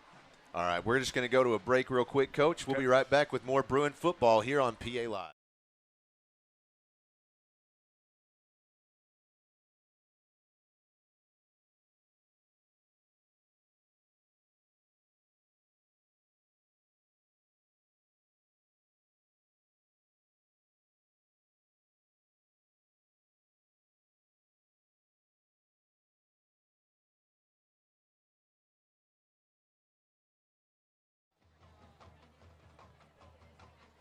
All right, we're back. Correction, that was their first time out of the half. Yeah, that's what I thought. It was the Bruins' first time out. The Patriots already burned all 3 of theirs. 5 minutes, 50 seconds left in the first half. Stick around. The Ackles Carpet One halftime show coming up. As I understand it, the Bruin cheerleaders are going to come out and they'll perform. And I think it's the Patriots, either cheerleaders or dance team, pep squad, whatever you might. I'm not sure which it is, but I believe that there's a group of them that are also going to perform, and then we'll have our band as well. It'll be a good halftime show. Big call right here, Josh. Twins stacked on either side of the field. There's the snap to Pfizer. He steps back looking to pass. Lots of an open field there. Passes out there. He's got Jalen McKinney, and it bounced right out of his fingertips. Well covered by Quincy Phillips of the Patriots. Defense needs to rise up right here, man. Yeah, that one's the 4th down. That's a 4th down conversion we could not pick up. So the ball turns over on downs on the Bruins 41-yard line.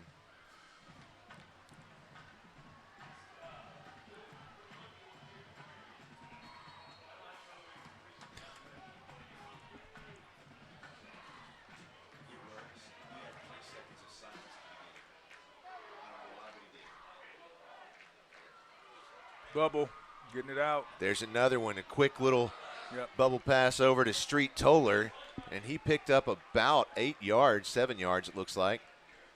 Once again, the 1 yard routes, actually that was behind the line of scrimmage, so that was just a sweep. He was stopped by Jet Smith along with a little help from his friend Joseph Osment. Here's John White again. There's the snap. Goes to the left side. Complete to Rivers Godwin. Runs further left, and he's finally brought down by number 22. That's Ben Smiley. That was a great tackle, open field tackle, and we're going to have to do better tackling on the corners, or they will continue to run that play because they're probably that's their best play right now. You're right. That's their best That's the play. one that's succeeded more often, yeah. And as a coach, you're going to say we're going to keep running it till you stop it, and so. I wouldn't be surprised. White has 3 receivers on the right, 1 to the left. There's the snap. Lots of pressure, and he is going to be gobbled up by the Bruins defense right there for a loss of about 3 yards. Give that one up to Romello Bell. I think there were about 4 or 5 Bruins on that one, though. He got away from what they were doing to be successful. That's right. So that's right. You got to stick with what works. Yeah. Got twin receivers set up on either end of the field. Bruin crowd getting loud right here on 4th down. Look for a slant route. Timeout, Bruins. That's shocking to me, Coach. Why would they do that at this point? Well, number one. Second timeout of the half. You want to. They're on the red zone field here. You want to make sure you got the right call. The right call against what they're going to do. And obviously, when you looked out there and they had a balance set, you were unsure if you were in the right call, so you had a timeout before they do it. So hey, let's get over here, give my guys some juice. Let them think about it. Right now, they're tired, so let them recover, recalibrate, and redeploy. Well, Coach Wyatt was down there trying to get the officials' attention, and his hair was on fire trying to get their attention. And if you look at his head, that's really saying something. Yeah. So, I think Madison saw something up on Madison Taylor, excuse me. I shouldn't say just Madison since that's who we're playing. But Coach Taylor, our defensive coordinator up on top of the press box, I think he must have seen something to get their attention and say, hey, we need to change this up. Yep. The 4:03 left in the half. Bruins lead by 3 points, 24-21. It's 4th down, 7 yards to go for the Patriots. Big call right here. Who's going to win 4th down? It's probably going to be the telling part of the game at the end of the 4th quarter. He has 2 receivers to the right, 2 to the left, 1 man in the tailback slot. He steps back to pass, Slant. Guns it, and he has brought – they're going to give it to him. He picked up the 1st down by about a yard. Forward progress won the day there. So they got 2 plays that they're executing on us. The bubble and the slant. Mm-hmm. That's it. The defense is going to have to come up with an answer for that. That's what I'm saying. So when you go in at halftime here, you said, look, here's what we're giving up, the bubble and the slant. What we're going to do? Well, we got to tackle better for one thing. We got to tackle on that bubble.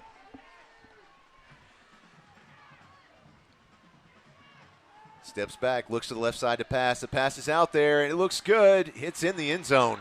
That one is caught by Davis Dalton. Another touchdown for the Madison-Ridgeland Academy Patriots. All right, well, ball call. Right? that's what we are right now. So here we go. Papa, he's not impressed. He says I don't like it. That was let's give credit where it's due. That was a great throw. It was. Throw and catch. Only one person could get it. Wasn't bad coverage. No.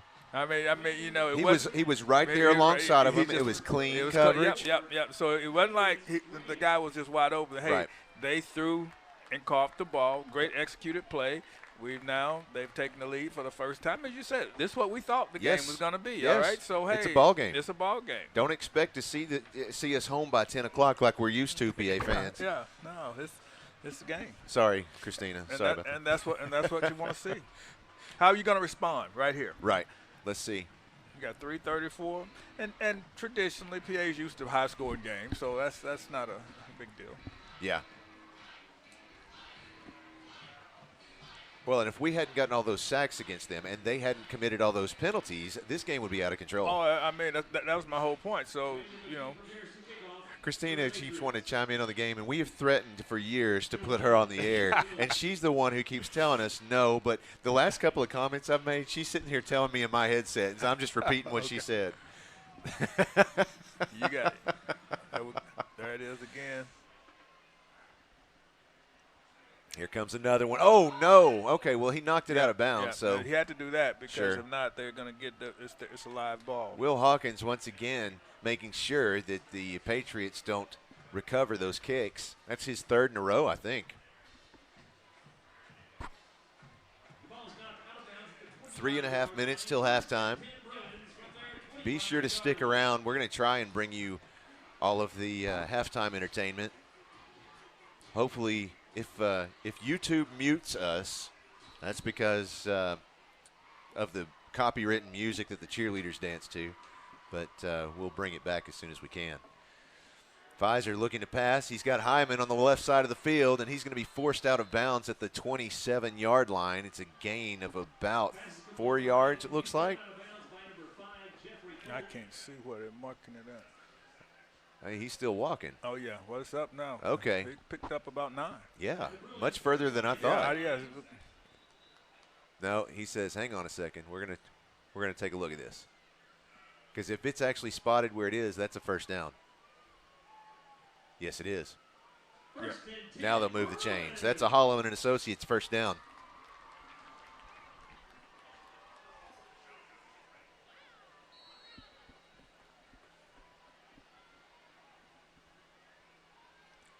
This time Pfizer again has twins stacked on both ends of the field. He has Joe Hyman in the tailback position. Is that Hyman? Again, that could be a number 5. No, that is Hyman. All right. Pass goes out there. Oh. Woo, that was close. Yep, you got lucky. Real lucky. Yep. That pass was broken up pretty quickly by Cam Covey. Threw into traffic. Can't do that. I'm not sure whether he was intending that for Zach Biagioni or for Joe Hyman. They were both right there in the area, but they both had 2 defenders right in front of them. Yeah, you got to throw it away, throw it to grandma. Yep. There's the snap. Handoff goes to Hyman. He's going to make it back to the line of scrimmage and no further. Yep. He might have picked up a yard. Let's see. No, they say he picked up 2 yards. Forward progress. Yep.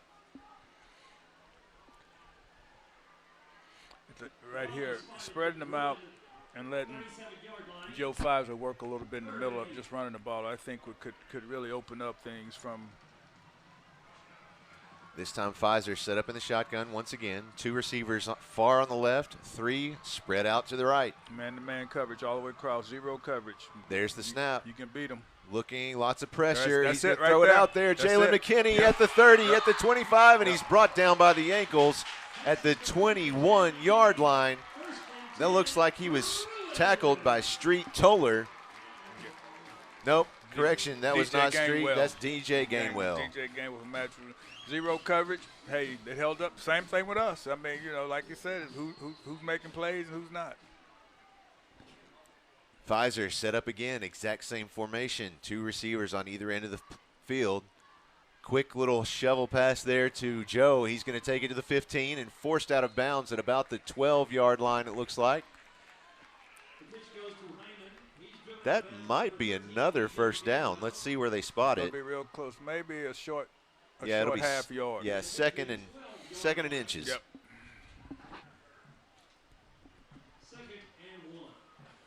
Whoa, there goes my hat. Pfizer ready for the snap. There it is, looking to the left side. Passes out there, in and out of the hands That's Charlie Barker. It was intended for. Looks like it was broken up by Jeffrey Polk, I think. Well, here's the deal. 3rd and 1, you can get a first down, and you got a chance to go in at halftime up 32-28, or at the very least 30-28, up 2 points. This is where you hand it off to Joe and give him a nice shove in the back. You got to. There's the snap. Quick pitch to Joe. He's going to pick up the 1. He's across the 10, the 5, and he's in the end zone. Touchdown, Bruins. Great response. Great response to a big play by Madison-Ridgeland while they're on the quick 6 throw and catch. Bruins making the score 30-28 over the Patriots. 2 minutes, 15 seconds left in the first half.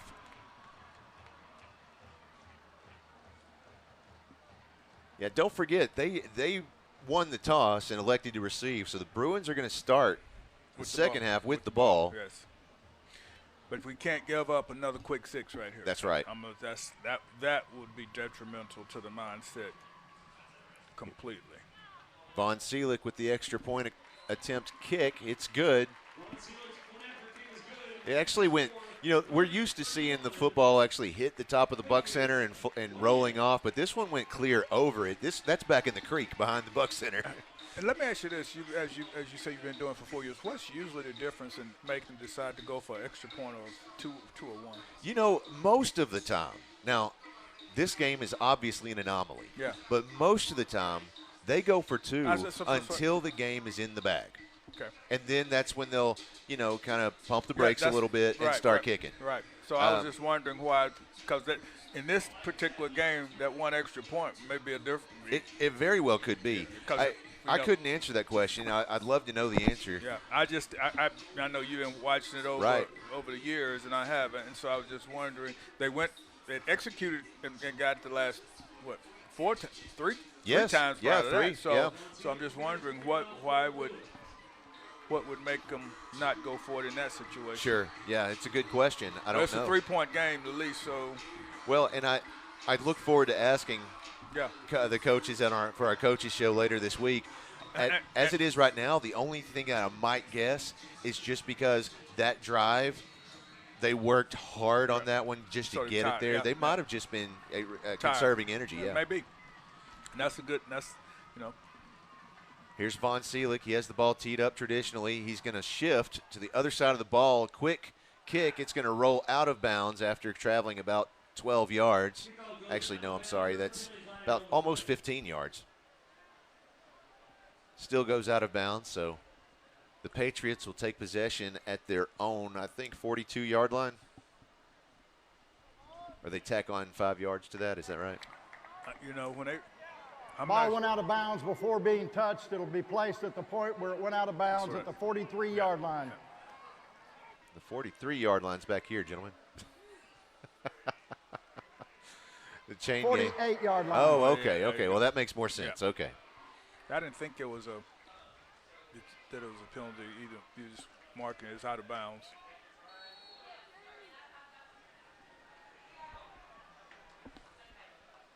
Here's John White with the snap, looking downfield, passes out there, and it's in the hands of Rivers Godwin once again. He's brought down immediately by Preston Spann.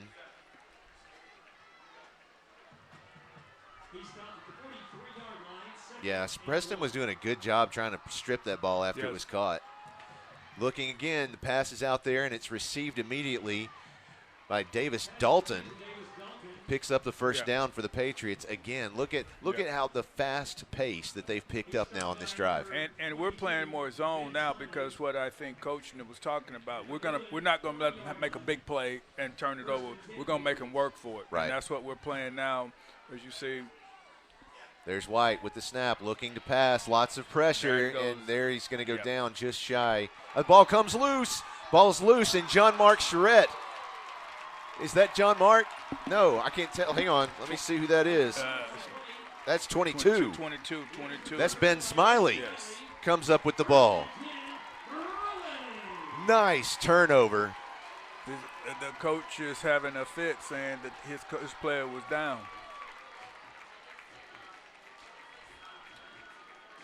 Yeah, the coaches over there are livid. It's unfortunate. Do we have play-by-play to look at? Right, replay. I don't think so. I can see why he would be.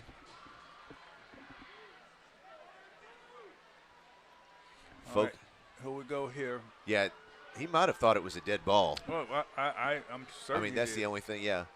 All right. Here's Pfizer set up in the shotgun. 2 receivers to the left, 3 to the right. Hyman in motion behind the line. There's the snap. Rolls out to the left side, looking to pass. Still looking. He's going to run this one. He's across the 45 and slides and takes the late hit. And here comes the PI Roofing penalty flag. Lots of jack jawing going on right there. Yep.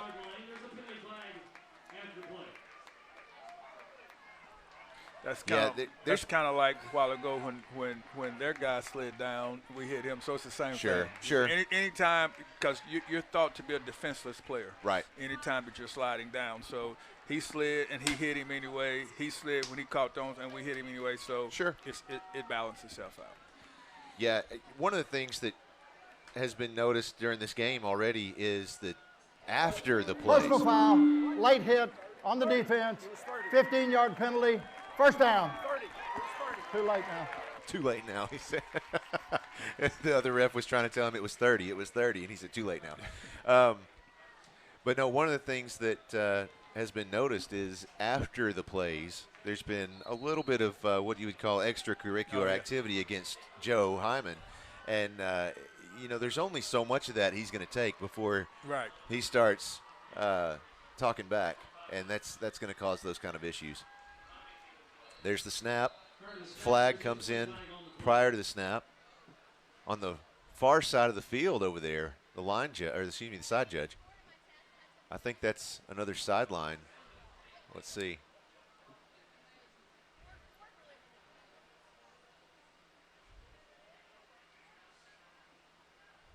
Yeah, their coaches are having a hard time staying off the field over there, unfortunately. Got a sideline warning on the coaching staff on the defense. That's the second warning, 5-yard penalty. Repeat first down. Well, it looks like one of their coaches needs I've seen it done in different college teams where they'll have get back coach. Yeah, get back coach, where they just hold on to his belt or something and pulls him back constantly. I think. And that coach is still upset about that call. Sure. So I'm sure he's emotional. He's giving it all he can stand.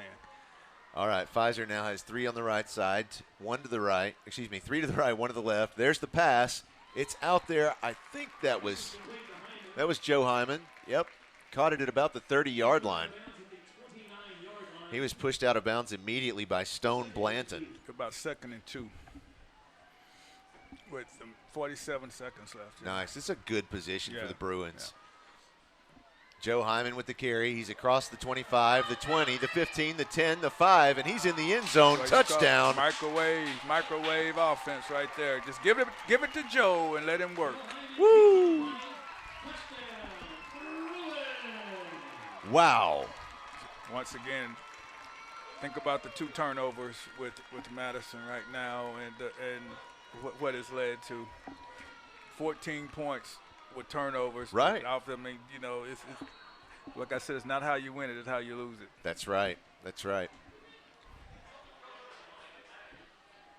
Yeah, unfortunately, and there's a nice – the Bruins do this every time, they try and catch their opponent offsides right there.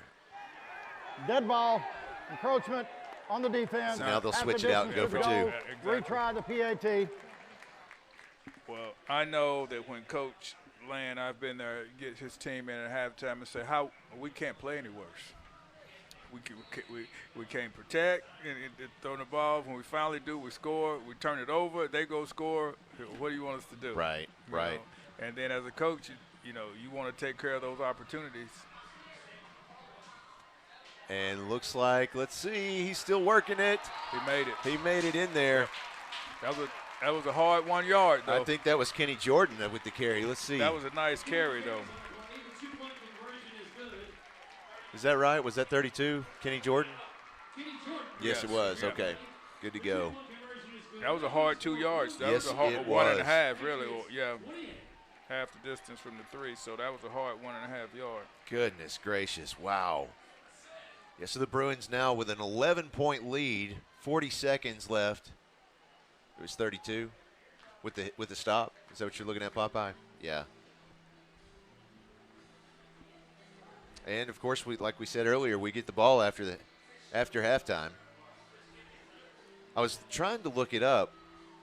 I think I recall Joe Hyman is committed to Northwestern University. Northwestern, that's what okay. Yeah. That's what I was trying to find his Twitter account where he had posted that earlier, but I just he's couldn't going come to up with it. Northwestern. I want to remind you, halftime's just about a minute away.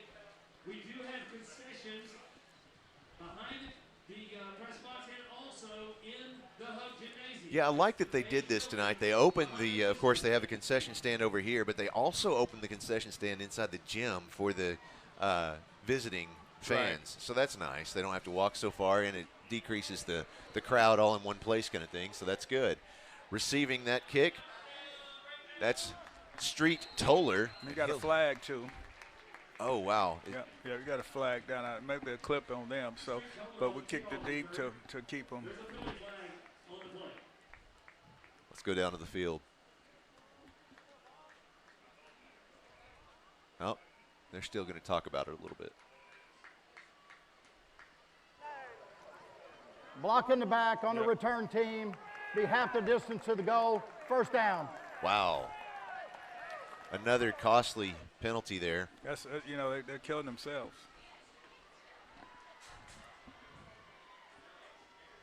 Goodness gracious.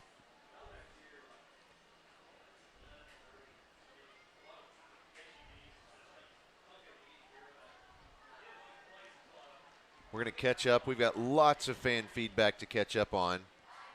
We'll catch up on those during halftime. Stick around. We'll follow along with the bands as they play, and then we'll see what the live fan feedback says. 37 seconds left here in the first half. There's the snap. Scrambles to the left side.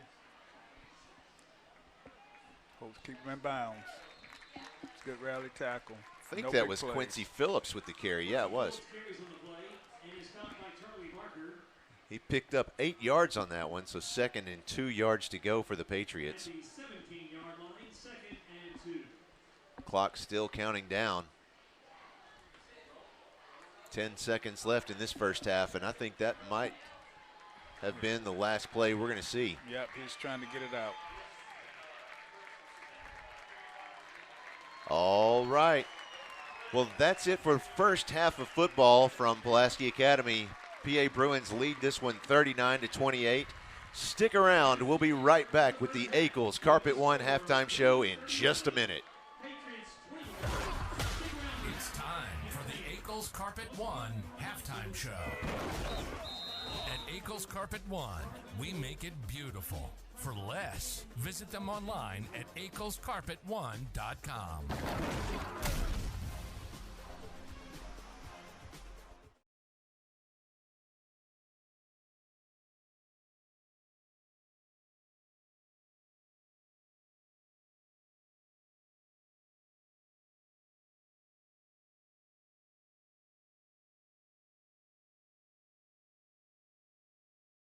This Friday Night Spotlight is brought to you by Caldwell Toyota. Pulaski Academy would like you to join us in recognizing our Core Values Student of the Week, Olivia Sabota. Olivia models her actions after our core values. She is respected by her peers for her integrity, inclusiveness, and willingness to help others. She is responsible and reliable in all her activities as Spirit Squad Captain, Senior Volleyball Member, and PA Ambassador. Olivia strives for excellence in all her pursuits. Congratulations to our Core Values Student of the Week, Olivia Sabota. Our Core Values Student of the Week is brought to you by Caldwell Toyota. Just another way Caldwell cares.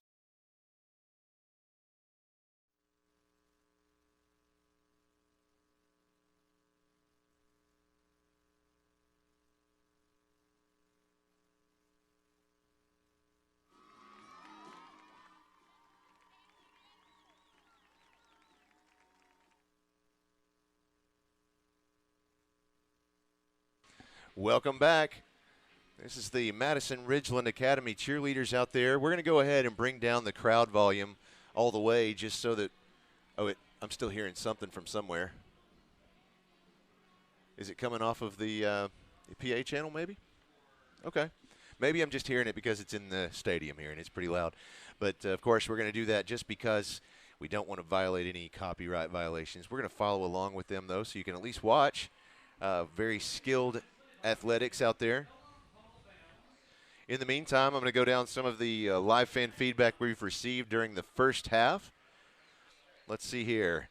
Let's go PA, Caleb Nichols. Watching from Little Rock, that's number 65. Alan Thomason is a beast. Can't wait to see all he does this season. Go Bruins. Go John Mark. That's Grandma. She says she made cookies for you when you get home. That sounds good. Let's see. Ken says, go Bruins from Kingsland, Texas. This fan says, love to hear Dr. Fitz Hill in the booth or on the radio. Absolutely. It's great to have him up here.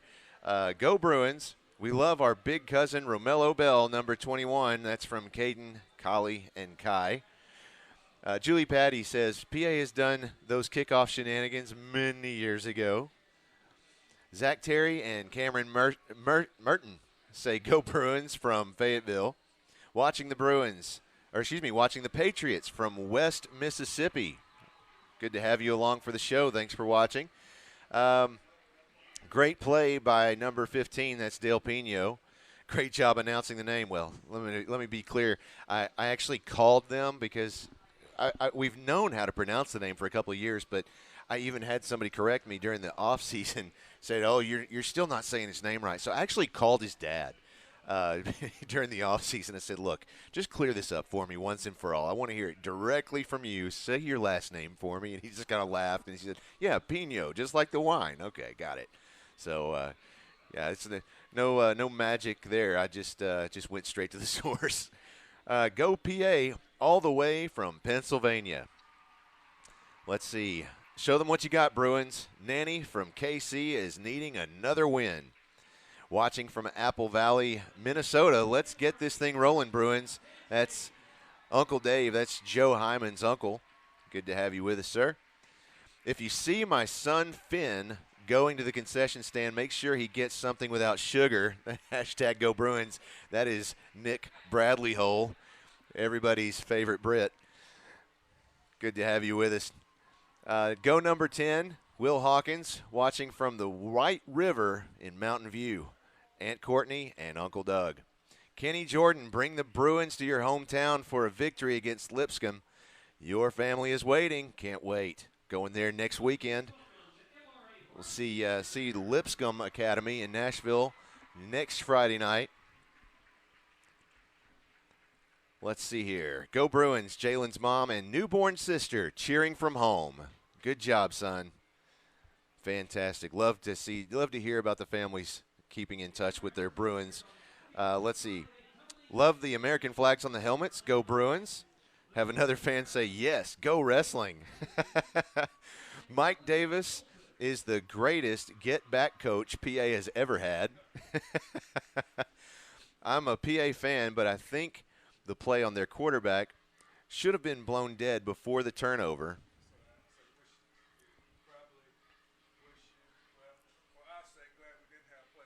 Right, yeah, reviews, yeah, no doubt.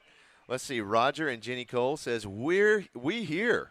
Hold up at the Embassy Suites. The Madison-Ridgeland fans are here too. Send them back here, Cranky. Oh, no. I don't know about Cranky. Oh, goodness. Glad to have you with us, Jenny and Roger.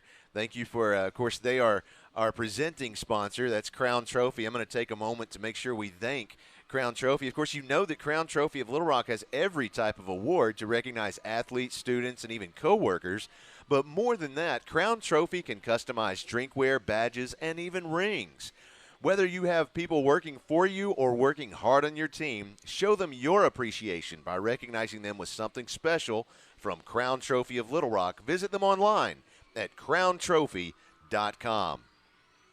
Let's see. Go Bruins. That's Trey Adams, class of 2017 from Conway. Of course, Trey Adams was a major contributor to the Bruins football team back in the day. Go John Mark from Texas. And the last one I've got right here is a score update. Little Rock Christian leading Searcy 28-6. And, of course, that brings me to the Fearless Friday night scoreboard. I'm going to check this out and see what games are in the 5A, or at least have some of the 5A teams listed. Let's see what I can find here. Wynn leading West Memphis 21-6 at halftime. Harrison and Mountain Home, that's got to be a serious matchup. Tied at 14 at halftime. No kidding, just across the county line there. Alma and Van Buren. Van Buren leads that one 24-6 at halftime. Looking for another. I think that's all the 5A scores that we have right now. Let's see. Maybe, no, I just hit the wrong button is all. Morrilton leading Beebe by 1 point, 14-3 at halftime. Little Rock Mills falling to Jacksonville 14-2 in the second quarter. Have you seen Jacksonville's team this year, Coach? We're going to play them for the first time this year later in the season, so I'm very curious to see how they do. I saw Southwest High School in West Memphis last week. Okay.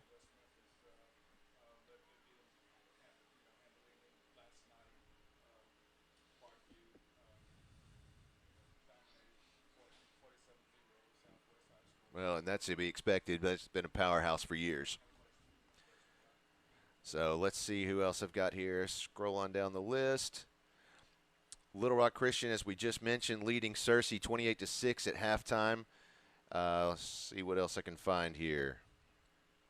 Harding Academy leads Valley View 24-14 at halftime.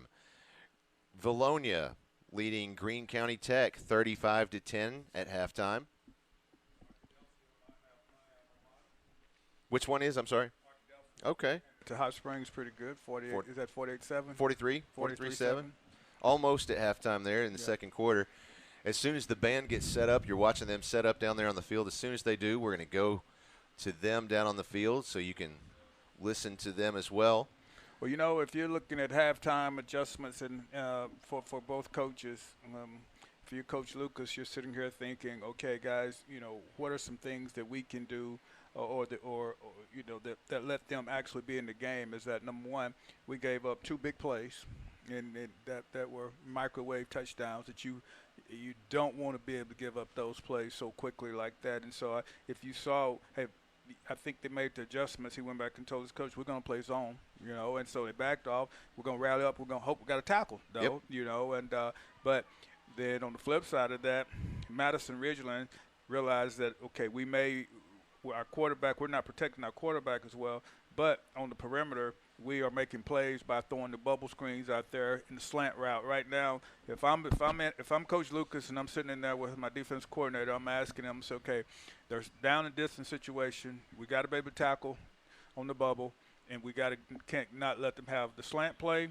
and the deep ball. Those are 3 plays right now that they have used effectively to have 20 to be in this game. Right. Well, on the flip side of that, I'm sure Coach Land is sitting here and saying, we couldn't play any worse. Right. We've had 2 fumbles that led to 14 points for the team. Okay.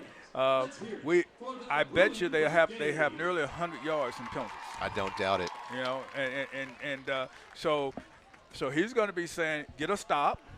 Okay. They get the ball first. Anthony on the other side is going to be saying, all right, let's go punch it in and give us a little breathing room. But the coach is going to say, if we stop them, we're in this game, which they've proven they are if they don't beat themselves. You're right. They don't beat themselves. We continue to execute. You know, we should be able to handle it. But I'm telling you, if they go back and clean up, it could be a ball game. Absolutely.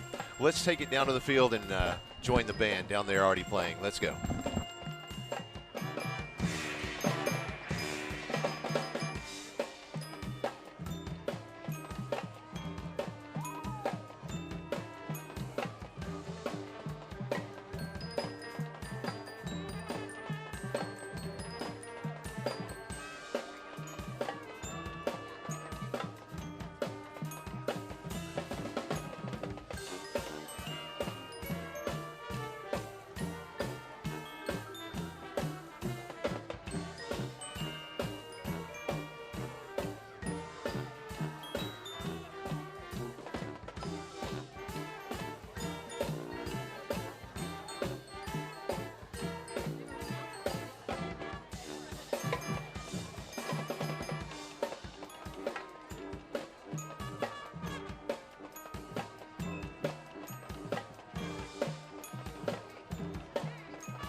The Bruin Brigade is under the direction of Mr. Lane Martins and is conducted on the field by junior drum major Annika Minsick. Ladies and gentlemen, the Bruin Brigade.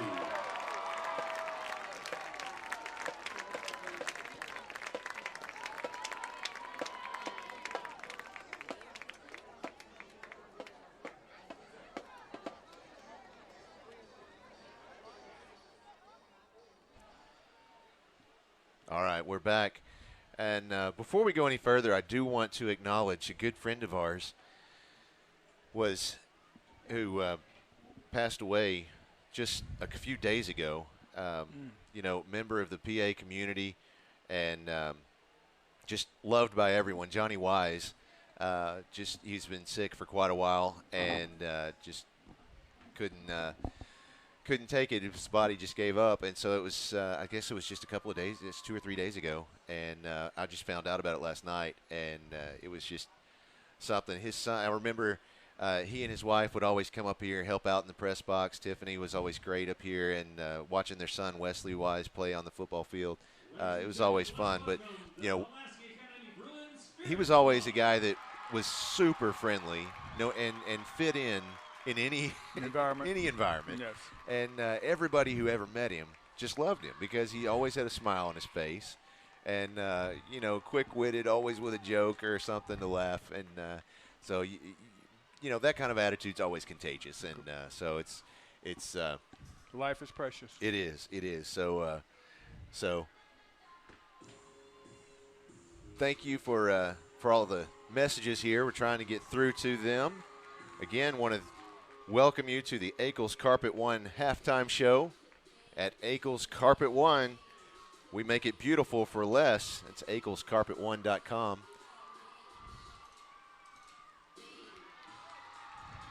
Got the Bruin cheerleaders out there. Let's see who else is chiming in on our live fan feedback text message line. Brooks Walton and family watching from Auburn. Bruins looking good. Good to hear from you. Anna and Mike Murray, go Reed Terry. Go Bruins from Nina and Mikey.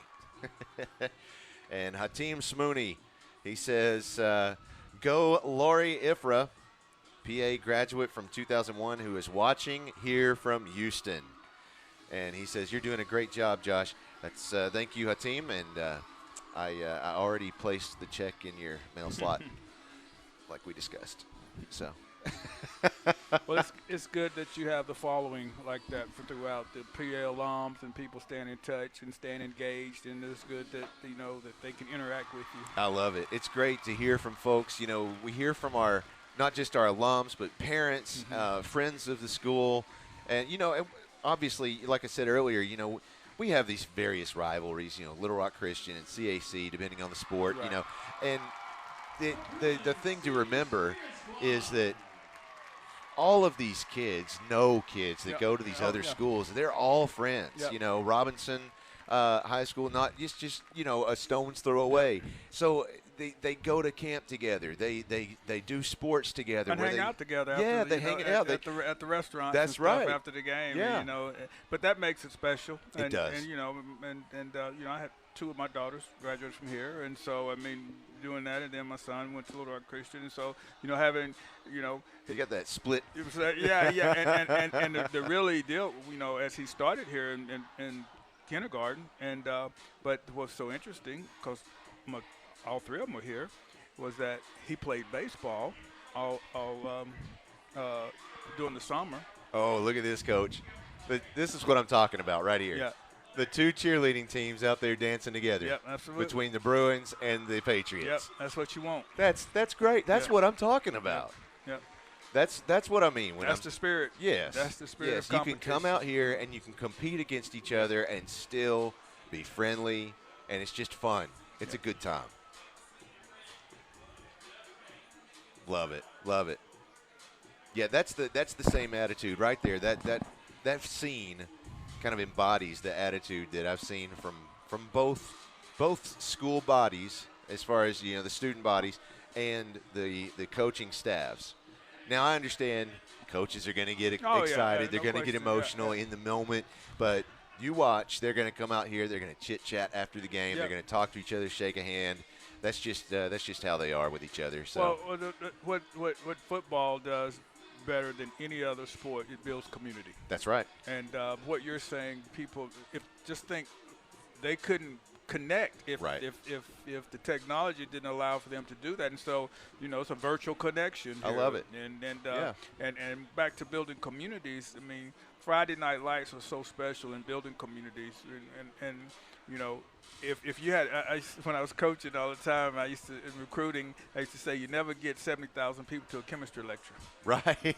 They don't come. You won't happen. That won't happen. No. Now, let the University of Arkansas say, okay, we're having a chemistry competition at Reynolds Field tomorrow, and see who show up. All right, but they're not coming. No. So understand the magnitude of the game, because it builds relationships, it builds community, and that's why have movies called Friday Night Lights. And I think back about playing football at Arkadelphia High School, and we were very successful during my 3 years there. And Saturday mornings, if you didn't win, you were accountable walking up Pine Street, Main Street, Cattle Street, and they said, "What happened last night?" Right. So it's community. Everybody had those expectations. That's about right. it. But that's what the sports does, because expectation, influences performance. Yes, you're absolutely right.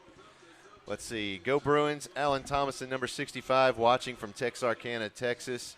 I don't think it's Alan that's watching. Alan's out there on the field, but somebody's cheering him on. Let's see.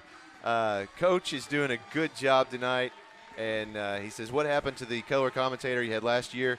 Well, last week we had Blake Amsler with us, and we'll have a different alum or guest commentator every week this year.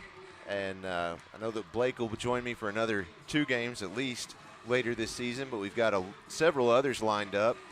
I want to say thank you for letting me have this opportunity to share this on Coach Lucas's first home game as a head football coach. Well, thank you for coming. And I know that earlier in the year when we were talking about, this lineup, about who could we ask to do this, yours was the first name that Anthony said, and he said, no, I think it'd be great. I think it'd be great to have Coach Hill there, and, I think I can make it happen. If I call him up, I think I can make it happen. Absolutely. I said, okay, well. Like I told him, here's a guy that kept me hired when everybody was being fired. So I do whatever he asked me to do. I love it. Well, thank you so much for being here. It's really kind of fun for me, after, of course, having listened to you on the radio for many years. And so it's kind of fun. I'm sure that our setup is not anything like they have at the Buzz, but, Well, it's like a remote, though. So right. Good. Okay. Yeah. I'll take it. I'll take it. Let's see who else we have here. Go Bruins from Mississippi. Good to have you out there. Look, if you are a Bruin alum, I make this plea a couple times a year. I'd love to know where you are and what you're doing. For instance, if you're going to school, you're at a university somewhere, or if you are out of school, you've got a job, send me a short video. You can send it via text to our text message line. That's perfectly fine. You send that in there. I think it'll work. We'll give it a shot anyway. But if you can't do it that way, if it doesn't come through, I'll reply and give you my email address so that you can send me one. But I want to know, just take get a friend to hold the phone out there, take a short video saying, hi, I'm first name, last name, from the class of whatever year you graduated, and you're watching PA Live. And then just tell me in your message where you are right now and what you're doing. And then I'll put it in as a little lower third, a little message there on the screen so everybody else can see. And that way everybody gets to check up on their friends and see where they are. We've got a couple of folks that have sent theirs in before, but I'd love to really have a good number of folks send us and tell us what's going on with them. Where are you at? What you doing? We had one a couple of years ago, Coach, that sent us a video, and I was just shocked to see it. It was PA alum from, probably 15 years ago. Right. Now he's a doctor, and so he sent us a video from his operating room. Oh. Yeah, it was the coolest. So Ashley Godwin, another one from local news, of course. She sent us one. That's what education is all about. It is. I love it. And I love to follow up with my students from years ago. I've got one that's now in dental, who is actually finishing dental school. He's out there, I see him on Instagram every once in a while, and he's like, oh, I just did my first root canal, my solo root canal, and stuff like that. And while I don't think I had a hand in that because it was a computer science class, right. And I don't think he's doing any computer science on his root canals, but it is pretty cool to at least follow along with him because I have this hope that at some point maybe I had an influence in the way that he studied or the way that he thinks. Well, that's what they call a village. It's a composite of people, right? Who, that's investing in the lives of these students. Well, here are the Patriots out once again. They're kicking off against the Bruin. High kick. I wanted to say that's a flippity flop. Yeah. I'm sure that is not the term that most people would use, but that's the way it looked as it was going through the air. It was received this time by Kenny Jordan right there at the 25-yard line to start the second half of this game. Once again, thanks for joining us for the Ackles Carpet One halftime show. Don't forget, at Ackles Carpet One, we make it beautiful for less. For more information, visit them online at acklescarpet1.com.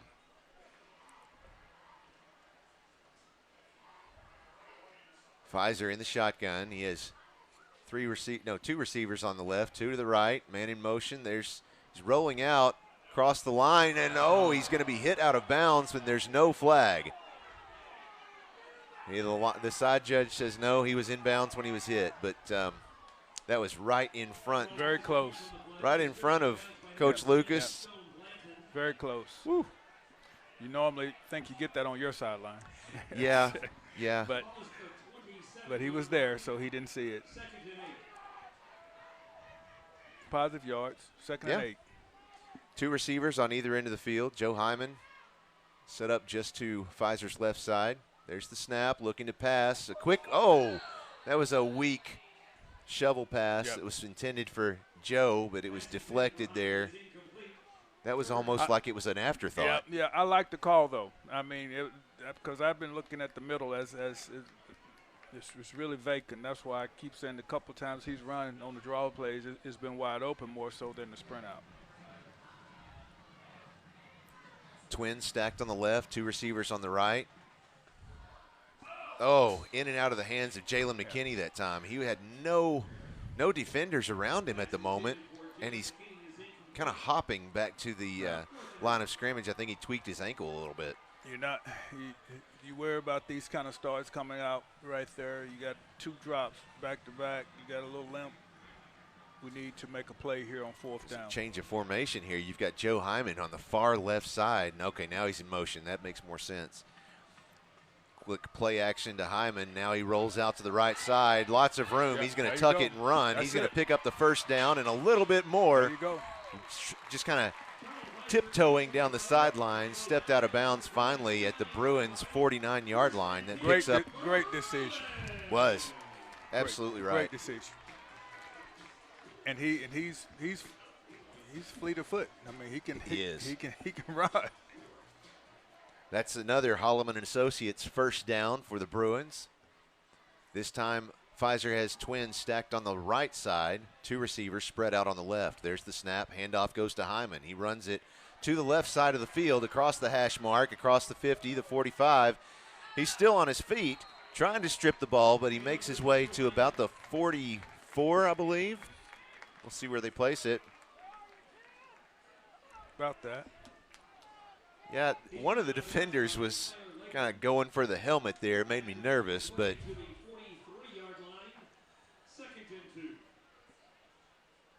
this time he has triplets on the right side, a single receiver to the left. There's the snap. Rolls out to the right side. Lots of pressure. He's going to throw it out there just to get rid of that one. Yep. It was in the area there of Will Hawkins. One thing about sprinting out, it takes you away from the full field, and so but he's been able to execute effectively in the run-pass option, which that's why they call it sprint out. You have a run-pass option, so third down. This is not a bad call to sprint again because you've been getting 2, 3, and 4 yards on that on sprinting out to the field. So we'll see what they do here. Well, they only have 2 yards left to go. It's 3rd and 2. This time he has 2 receivers stacked on the right side, another 2 on the left. It's Kenny Jordan back there. He has the ball. He's going to carry it across the 40. A flag comes in before he's brought down by Stone Blanton. I would suspect a hit in the back or a hold. It's going to come back. That's what those flags usually mean. Holding or blocking. Holding, offense, number 25, blue. 10 yards from the spot of the foul. Repeat the down. You have to let him go out wide. Anthony, I was telling him, I said, hey, we don't want to go backwards. Right. You know, so you got to let him go. Block with your feet, not your hands. That's right. We say something similar with cameras. Zoom with your feet. Yeah, that's right. Exactly. You zoom with the zoom lens, it's going to get all shaky. You're not going to get your shot. Right. Zoom with your feet. 2 receivers on the left side, 2 to the right. They're coming. They're bringing pressure. Lots of pressure. Here he comes. Passes out there. No one to receive. That was in the area of John Mark Charette, though. Lots of pressure coming in from, who was it? That's Stone Blanton. Yeah. Coming immediately at Pfizer.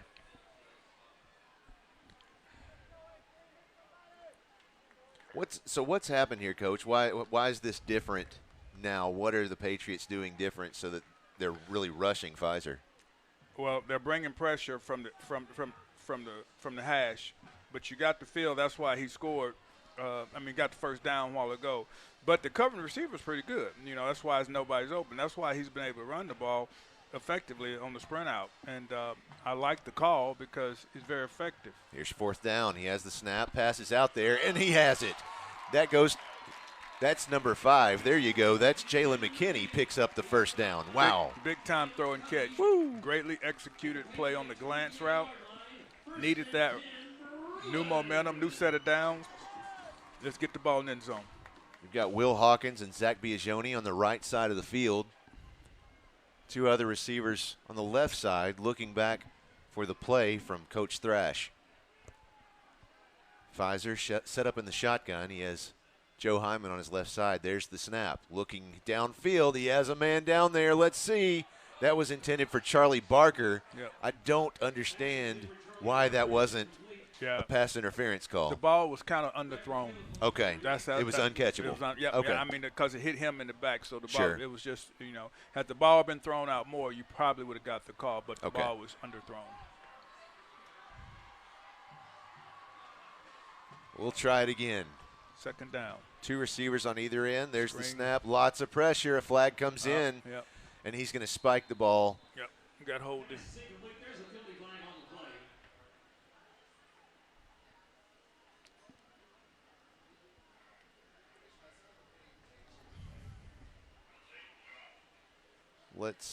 Still waiting on the official call there. Has to be some type of holding or.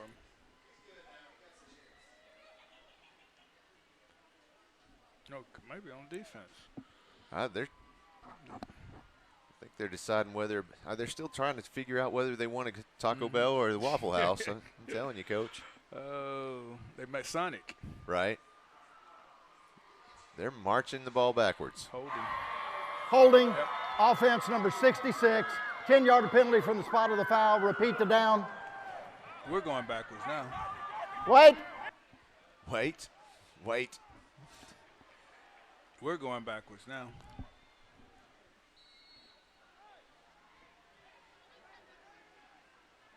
Got to match up here.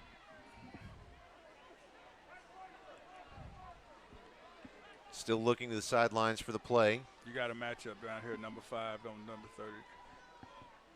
Jalen McKinney. Yep. You got him. There it is right there. Passes out there, and he's got him. Yep. He's at the 20, the 15, the 10, the 5. Jalen McKinney, touchdown for the Bruins. You called it, Coach. You looked out there, and I knew what they were looking at over there on the sideline. I said, no, that's not fair to line that safety up on him. Nice. Good call.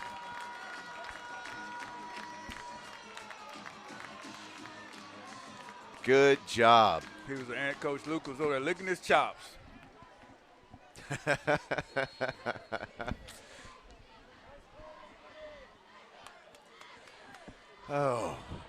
Here's Von Seelig again out to kick.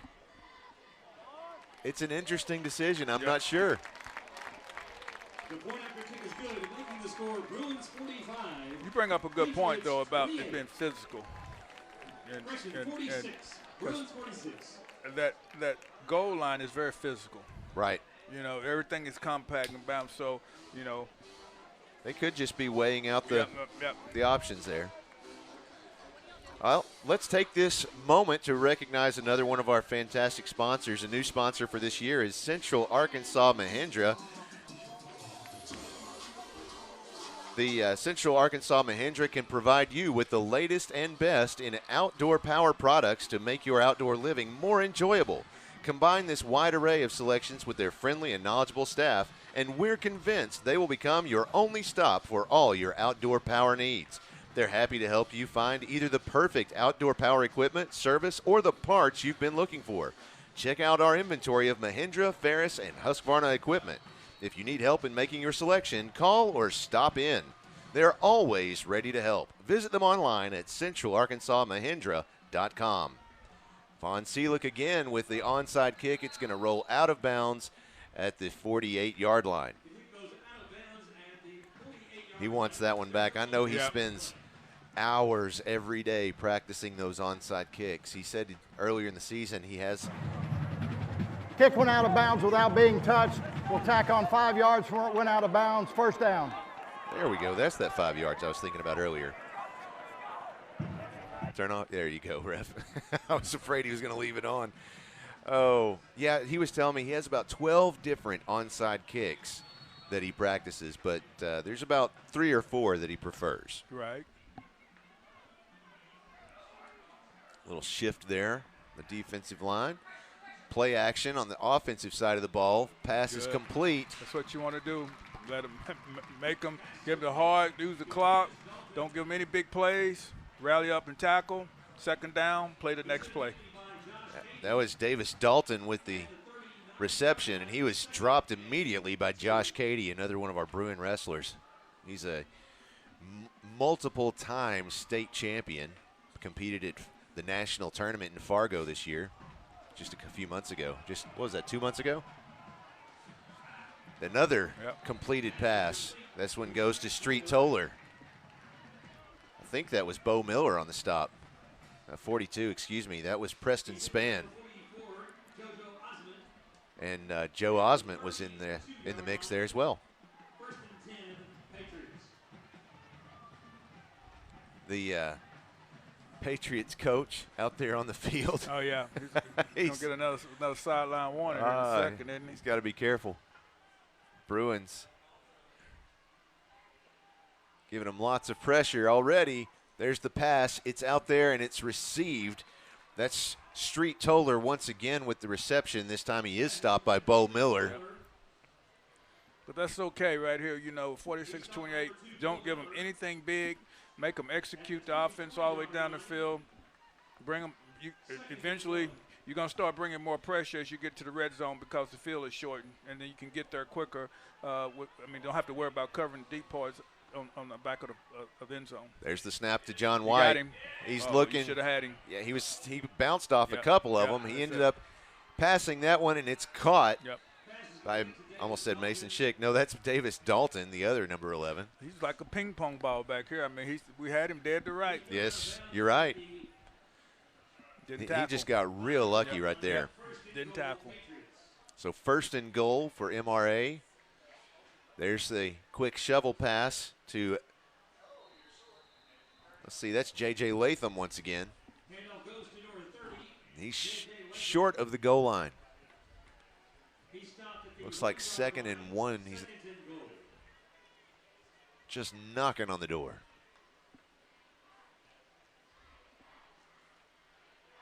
8 minutes, 20 seconds left in the third quarter. There's J.J. Latham once again, dives over the line, and he's in there for a touchdown for the Patriots. Well, there you go. You go back, you bring them over to the defensive side and say, guys, if we make the tackle back there, we don't give it up. But, you know, that's what it's about, who can execute and who can't.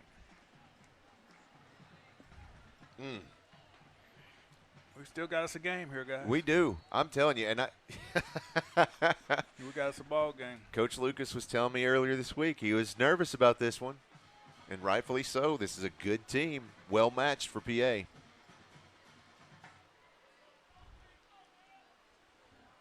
Patriots looking back to the sideline for a play call. Going for 2. Passes out there, and it's complete. That's to Davis Dalton. So that makes the score 46-36. Bruins still leading by 10, but the Patriots are right on their heels. It's not a comfortable 10, though. No. No, in the third quarter, I don't think there is a comfortable 10. In the first quarter, a comfortable 10. Yeah. I don't know about the third or fourth quarter now. I'm a little. Well, we want to make sure that we acknowledge Ron Jones Remax Affiliates Realty. Of course, they are our studio sponsor this year. So we are coming to you from the Ron Jones Remax Affiliates Realty studio. Ron Jones and Charlotte Emery offer you a combined 40 years of real estate experience for all of your residential or commercial real estate needs, whether you're buying or selling. Ron Jones Remax Affiliates Realty is standing by to take your call and schedule a market survey and consultation at your convenience. For listings or more information, call 501-416-3658 or visit them online at ronjonesrealtor.com.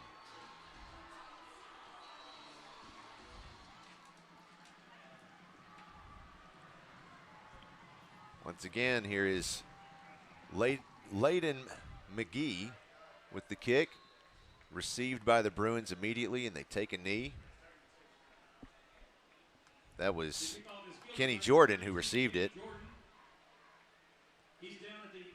Going back to our live fan feedback, go Bruins and go Charlie from your cousins Anderson and Oliver. Roger and Jenny Cole says, number 11 needs to get that shirt tail tucked in. We'll send a note down there. Exactly.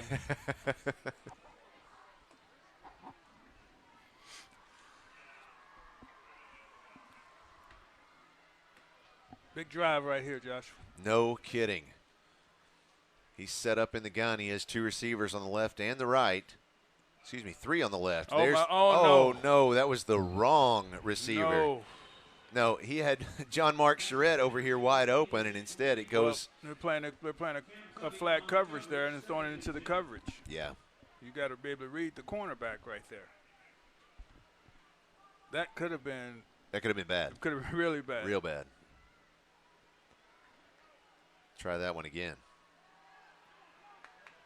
Here's Hyman. Makes his way just to the 40-yard line. This time he is stopped by Braden Waters. Picks up about 4 yards on the play. It'll be 3rd down and 6 yards to go. Joe is always good for 4 or more. 4 or more. I like it. Charlie Pfizer set up in the shotgun. 3 receivers on the left. Joe Hyman in motion. 2 on the right. Little play action to Hyman. Rolls out to the left side. Throws it up there. John Mark Charette is downfield, but not quite that far downfield. In football, you call it a long foul ball.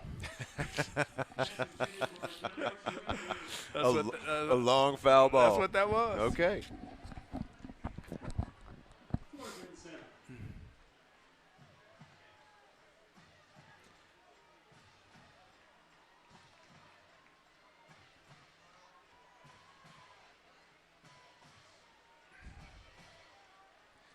I got to look up my sheet, but I believe next week in Nashville I have Elizabeth Clogston going to join me in the booth. That'll be fun. Looking forward to that. Run it. Nope. That again, See, in the middle of coverage. Right. You have to run the ball right there. I think they just turned it over. Let's see. Yeah, that's a turnover. Yeah, and downs. turnover and downs. You're right. Yep. But right there on 4th down and 7, and you can get 7, and you got. The reason it was open because it was congested in the back. Right.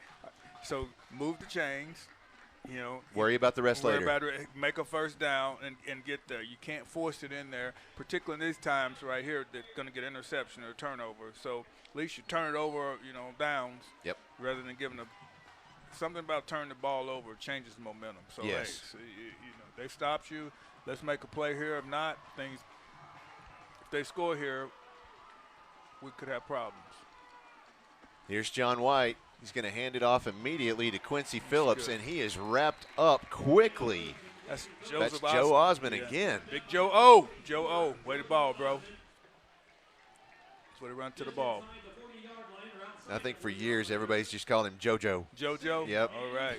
I know why. I love the way he pursued the football. Zone package now. He has 3 receivers to the left side, 1 on the right. They're bringing it. Oh, they know. They're getting ready to come.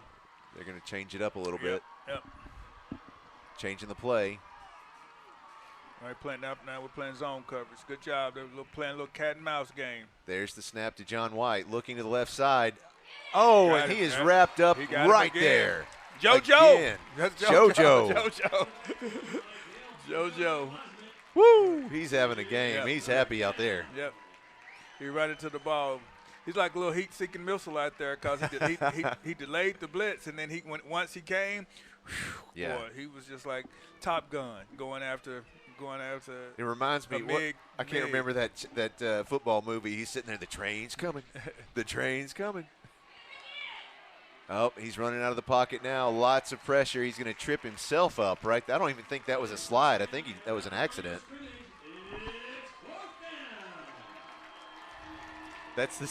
Christina just asked me, why is number 11 wearing a dress?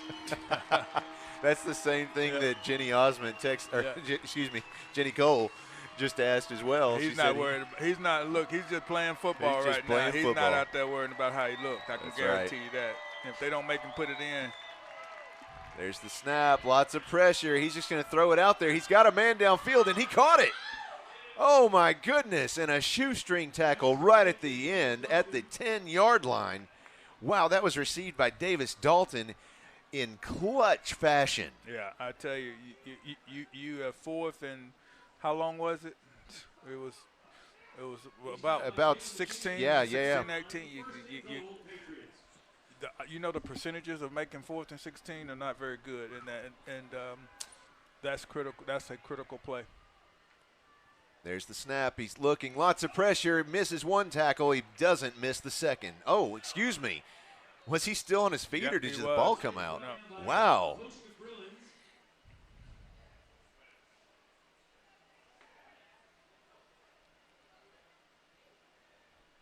And about the 9-yard line, 2nd and goal.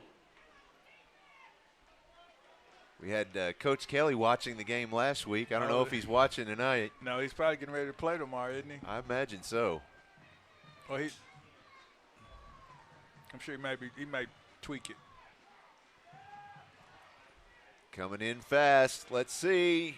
Goodness, how many tackles can they miss? Yep. Another carry by Davis Dalton. Stopped right at the line of scrimmage. That'll be 3rd and goal. For a loss at the 10-yard line, it's 3rd down. Another stop by Josh Cady.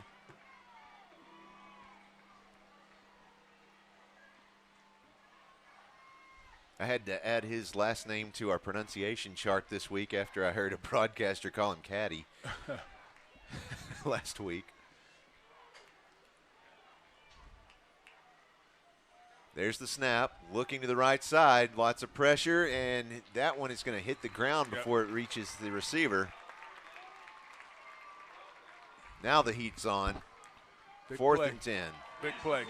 We got to get a 4th down. We got to get a stop. Coaches are getting the crowd on their feet and making them loud. Oh, they're going to kick a field goal, huh? Yep. Looks that way. Yep. He says, we'll just take the points, Out. however they come. And he was hitting them pretty good in pregame, so he's very capable. He was hitting them about 40, 45. I don't remember the last time the Bruins kicked a field goal. I don't know. There's the kick. It's up. Oh, there's a flag right there in the end zone. Delay a game on the offense, 5-yard penalty, repeat 4th down.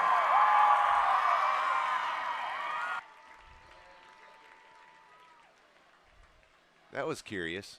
After the flag and after the white hat announced it, did you see the coach was clapping? What? Well, the guy just jogged out late to get set up. Oh, okay. So that was why they were waiting on him, because they were short a man. Gotcha. All right, let's try it again. There's the snap. There's the hold. He's got the kick. It's got the distance, but it's good. Okay. Yeah, I told you he's good for about 45. Hard to tell from this angle whether or not. Yeah. So that makes the score 39-46. Bruins still leading, but the Patriots just whittling away.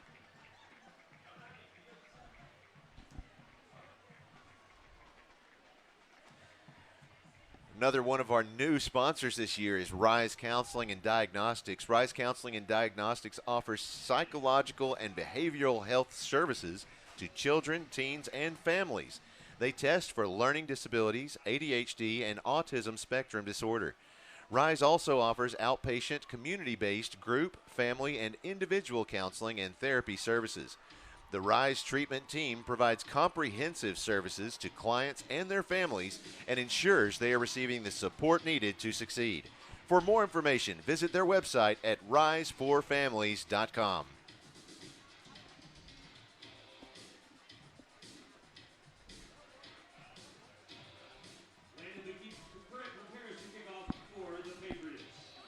That is Landon McGee once again out there to kick off for the Patriots. Setting the ball in the tee in a traditional manner. Kicks it toward the left side of the field.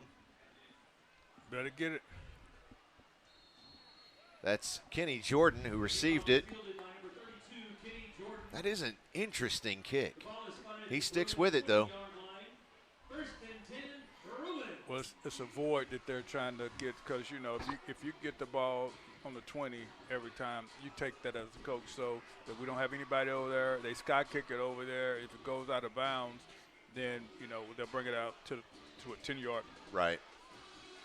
Or is it to the 35? It'd be five yards after it goes out. Yeah. It's college as it comes out. So. Yeah. So the Bruins take possession at their own 20-yard line. It's 1st and 10, 3:57 left in the third quarter. Bruins lead 46-39. Joe Hyman set up behind center in the shotgun position. He takes the snap, drives it toward the left side of the defensive line, but picks up about 3 yards. Oh, no, excuse me, call it 4. I told you, Joe, it's good for 4. Good for 4. What'd you say, 4 or more? For 4 or more with Joe.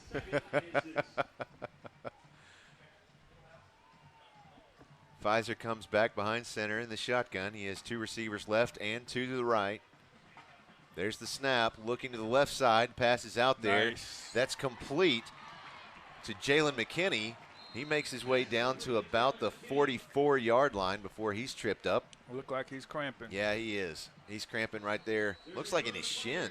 That's a painful cramp. Yeah. So Todd Ross, the athletic trainer for the Bruins.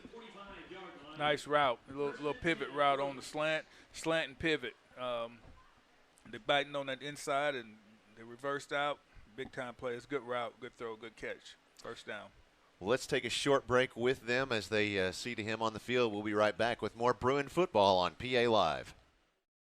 This Friday Night Spotlight is brought to you by Caldwell Toyota. Pulaski Academy would like you to join us in recognizing our core value student of the week, Olivia Sabota. Olivia models her actions after our core values. She is respected by her peers for her integrity, inclusiveness, and willingness to help others. She is responsible and reliable in all her activities as Spirit Squad Captain, Senior Volleyball Member, and PA Ambassador. Olivia strives for excellence in all her pursuits. Congratulations to our Core Value Student of the Week, Olivia Sabota. Our Core Value Student of the Week is brought to you by Caldwell Toyota. Just another way Caldwell cares.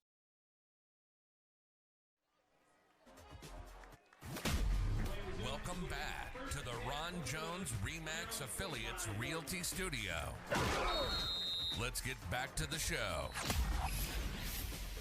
Welcome back. He's going to get checked out by the athletic trainers He did walk off the field on his own, though, so hopefully that's always a good sign.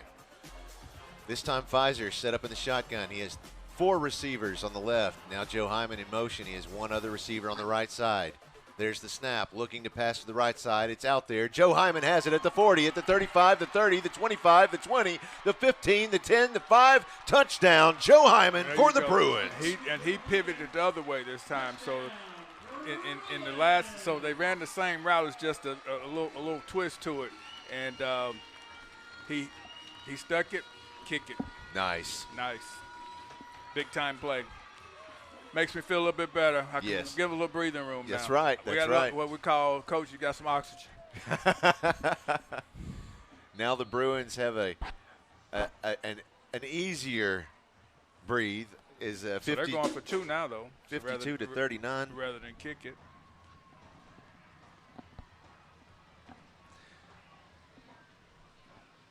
Twins stacked on both sides of the field. There's the snap. There's the pass, and it's deflected. Oh, and a flag. Yeah, I thought they was over him. Yeah, if he had reached back toward the line of scrimmage instead of toward the defender, I realized that hand was kind of going for the ball, but he reached the other direction. So that's pass interference on the defense, half the distance to the goal, repeat the try. Now they bring in the ground pound. That's right. I wouldn't be surprised to see this a direct snap to Hyman. Yeah, I think you're right.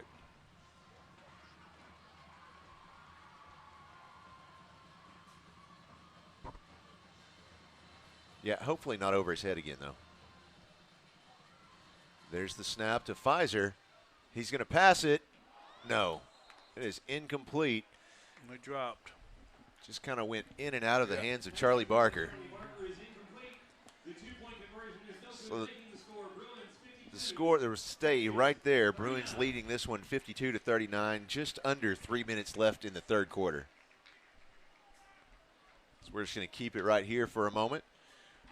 Want to make sure one more time we thank our sponsors at Akel's Carpet One. They can get it for you at wholesale. That's not just a slogan at Akel's Carpet One. It's their real money-saving story.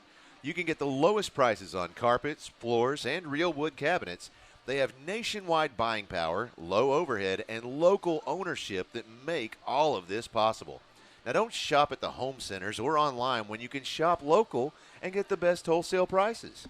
At Akel's Carpet One, we make it beautiful for less. Visit them online at akelscarpetone.com. Don't forget, you can head over to youtube.com/PA Live and hit subscribe so that you don't miss any of our broadcasts for the football season, the basketball season. We also carry lots of programs for you in the performing arts department. Some of the plays we can't carry because they're copywritten, but we try to bring you anything that we can. I love supporting the performing arts here at Pulaski Academy whenever we can. They're all extracurricular activities. That's right. There's Von Seelig with a nice kick. That one is fielded immediately by Street Toller. Serious playmaker for the Patriots tonight. I have to say, though, that's a pretty unique name. I don't think I've ever met anybody named Street. Yeah. I had a football player named Scott Street. Okay. Yeah, I've met lots of people with that as a last name. Right. Yeah. But no first name. Right. All right, so we don't want to give up any big plays here. Make them drive the field, tackle well, be fundamentally sound. No big plays. From our live fan feedback, go Lenny Shoe. The Shoe Crew loves you. Of course, they're talking about Lynn Schuster, one of our teachers here. And there's the snap. He's trying to get it off, but there is JoJo. Nothing having it. JoJo says no. That's right. He is playing. Uh-oh. We've got another Bruin on the field. He's going to take off his helmet and ask for some help. That looks like that is Mason Schick. He's also cramping up. It's hot out there. Yeah. You know, and you get that the first part of the season. Right. You know, with the guys coming in and particularly as we talked about the number of players playing both ways in many cases and having to not hydrating right. accordingly. Yeah, I was actually just trying to get online here. I'm having a hard time getting there, but you know, it's. I know that it's hot. It's humid. Just can't figure out what the temperature is. 82 degrees is what I'm saying, right? 82. All right.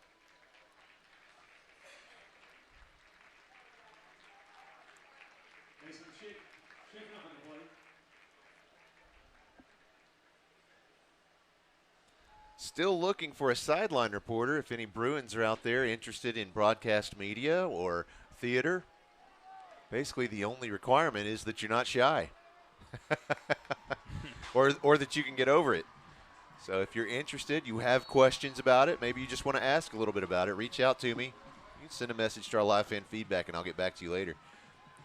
White with the pass. It's complete at the 50-yard line. He's found Street Toller once again. That'll move the chains. At the 50-yard line, 3rd and 5. 3rd and 5. So if you know any Bruins, any current students at Pulaski Academy or alumni who are interested in being a sideline reporter, let us know. White feeling lots of pressure. He throws it out there. He finds Toller once again, and he is going to be brought down by the shoestring at the 9-yard line. He's stopped by Bo Miller. He's stopped this time by Bo Miller. 9-yard line. 1st and goal, Patriots.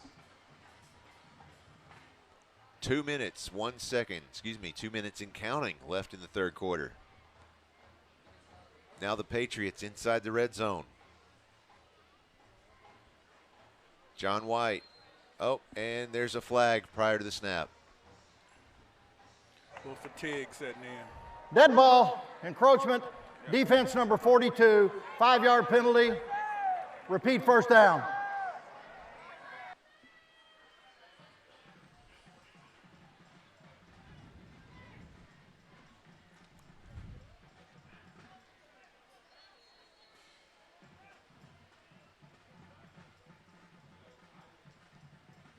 Maybe my memory's just playing with me, Coach, but do they normally announce the numbers for penalties in high school? I think they just started doing that. Okay. They didn't used to do that. Okay. I didn't think so, and Christina mentioned it to me just now, and I couldn't remember that. So maybe that's a new rule. Okay. Which, you know, they used to didn't do it in college either. And then later on they started doing it. Right. But they've been doing it in college for quite some time. Sure.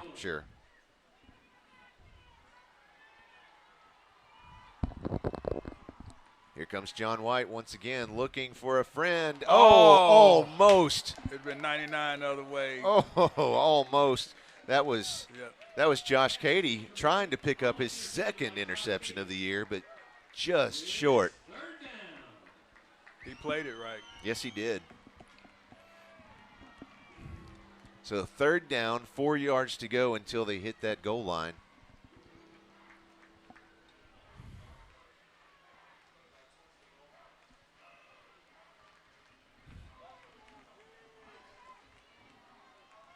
Patriots set up.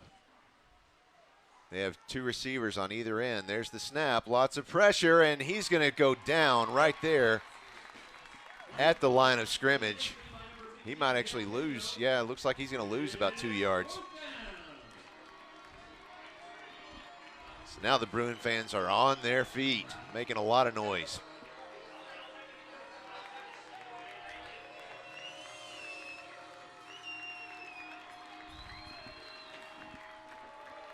John White in the shotgun. 2 receivers on either end of the field.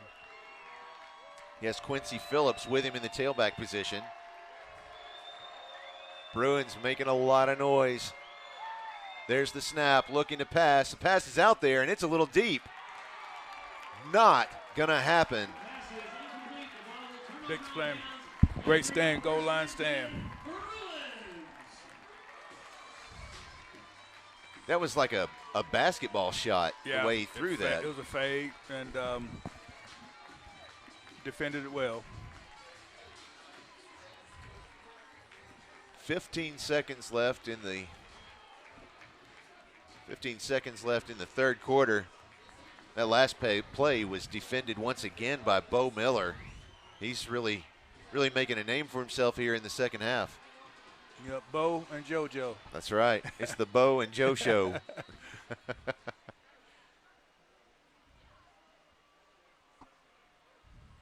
Now Hyman behind center in the shotgun position. 3 receivers to the left, 2 to the right. He's going to keep it. Come up, and the referee threw his hat over here on the near side of the field, or maybe it just came off. Well, you do that when the player is pushed out of bounds. Ah. So, which means Makes his way to the 6-yard line, and that brings us to the end of the third quarter. That's the end of the third quarter. Bruins lead this one 52-39. Let's take a look real quick at our live fan feedback. We've got lots of new messages here. Keep it going, Bruins. Number 10, Stone Blanton, is a Mississippi State commit. Oh, okay. There you go. That stands to reason now that we know that. I mean, he's out there making plays all over the place tonight for the Patriots. I wonder where's Taylor going, Latham going. Yeah, let us know. Where's which one was that, Coach? Number 21, Taylor Latham. Taylor, yep. Yeah, Latham. Latham, there you go. The other guy who's been playing well for him got hurt. Yep. See where he's going. Yeah. Let's see. Go Bruins from the entire pickle jar at Lake Norfolk, Arkansas. Good to hear from the Pickle family. Davis Dalton, Southern Mississippi commit. There you go. Okay, David Dalton. See, what number is he? I'm trying to look and see David Dalton. Yeah, there's a couple. David Dalton. Just watching the sidelines over here, Coach. There's a couple of the Bruins. You've got Jalen McKinney and Joe Hyman, or excuse me, Jalen McKinney and Max Gorman down there getting help for the cramps. I was talking to Todd Ross before last week's game and asked him, just every year, the first couple or 3 games of the season, you deal with these heat casualties or heat-related issues. Yes. And he said that, a couple of things, of course, is stay hydrated, but and that's an obvious one. Joe Hyman with the carry there. He's going to – he's still on his feet. He's at the 20, the 30, the 40. This one could go all the way. Joe Hyman with the touchdown. Ball call. That's a 90-yard touchdown.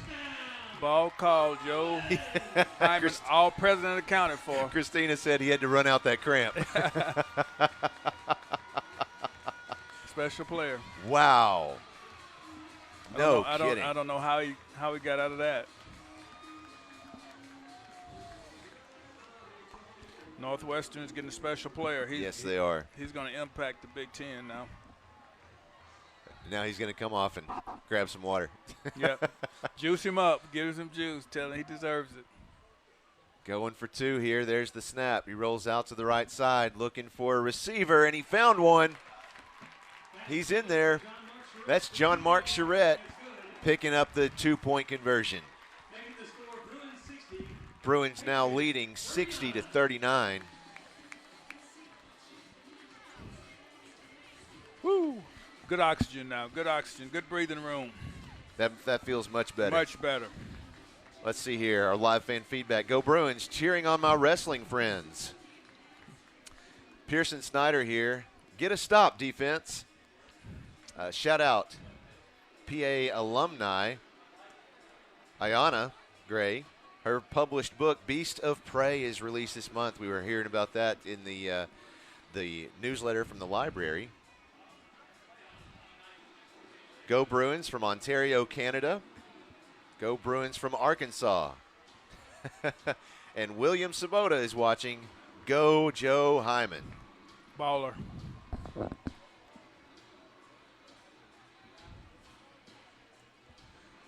I'm just curious. I'm trying to find a score update for a couple of those games. Yeah, Little Rock Christian still leads Searcy 38-13 in the fourth quarter. Here's Von Seelig. Wow, a deep kick. It's going to make its way to the 10, the 5, and it's going to roll out of bounds right there at the 4-yard line. That's too bad. It had the distance on it. Yep. Last week, I believe we saw him kick a kick it into the end zone twice, I think it was.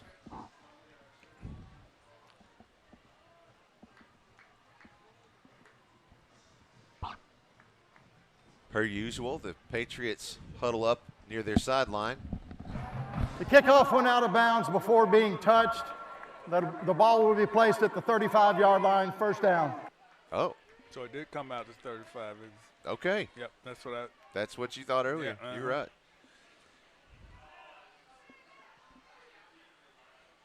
In previous time, if it's touched, then it's 5. Then it's 5. Yeah. Okay. There you go.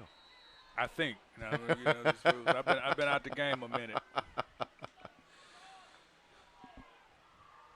There's the snap. Looking, lots of pressure from the Bruins, and he's going down. That's a great job. That was 42. Yep. Preston Spann, another sack. Oh, and now we've got another Bruin on the field. Yeah, you talking about the cramps, Josh. One thing that I found that when you start looking at, not only is hydration, it's diet 48 hours before That's right. the game. Yeah, that's what I was going to say. Of course, I always think hydration, but he said, what's more important than hydration is calories. Yes, I'm saying, right. You're exactly right. The diet before the game. So what are you eating pregame meal? I know I visited Florida State back when Coach Bowden was winning the national championship back in the early 2000s. I went there and I looked at their whole pregame meal, for 48 hours before the game, because that's what you're burning, that's what you're planning on. So it's so important, particularly when it's hot like this and conditioned early, that what you're eating. And one thing that I found that really hurts hydration during the 48-hour period is fried foods. Oh, really? Oh, yes. Yep. So, you need to stay on lean protein, chickens, and sirloin, steak, but those things are grilled. But when you start eating fried foods, hamburgers, and you're singing Popeye's song here. and chicken and stuff like that, it's not good for the long sustainability of conditioning. Sure. It only makes sense. Yeah. So particularly when you're traveling on buses and lactic acid build up while you're sitting there. That's why I was team coming in early, right? To not driving those 4 and 5 hours and sitting like that. All those things. It's smart. It can inhibit the body ability to respond to what your brain wants it to do. Right. There's White, another attempted pass. I think that was intended for Davis Dalton. It's incomplete. Well, we got the quarterback. He got antsy feet right now because we've been bringing it to him. So just can't give up some big plays, maybe some bail techniques, but we cannot let the receivers get behind us. Well, once a quarterback gets just so many grass stains on their uniform, that's going to get in their head. Nice, there's the pass. Nice. That one's complete to Quincy Phillips. That just gets them, unfortunately, right back to the line of scrimmage. Great defensive recognition, though. Of course, the joke is on me when I said about the grass stains since they're playing on turf. Yeah.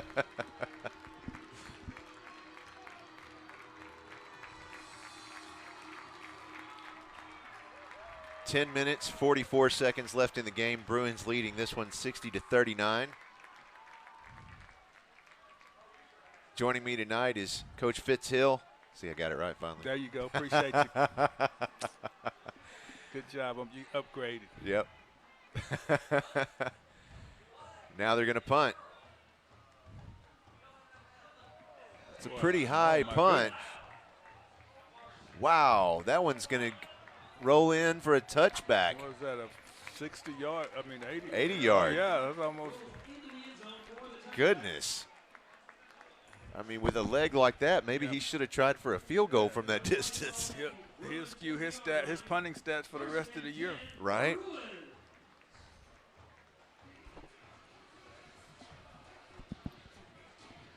Wow. Run the clock. Get the ball down.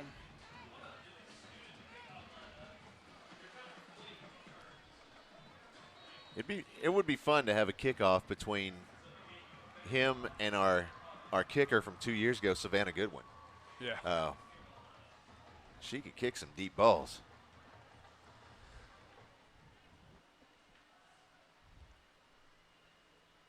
Here's Pfizer again. There's the snap. Handoff to Hyman. He makes his way across. Is that Hyman? No, don't look. No. That's 30. That's 32. That's Kenny Jordan. Excuse me. I'm just so used to Joe being in the tailback slot. Well, and Joe having the ball. Right.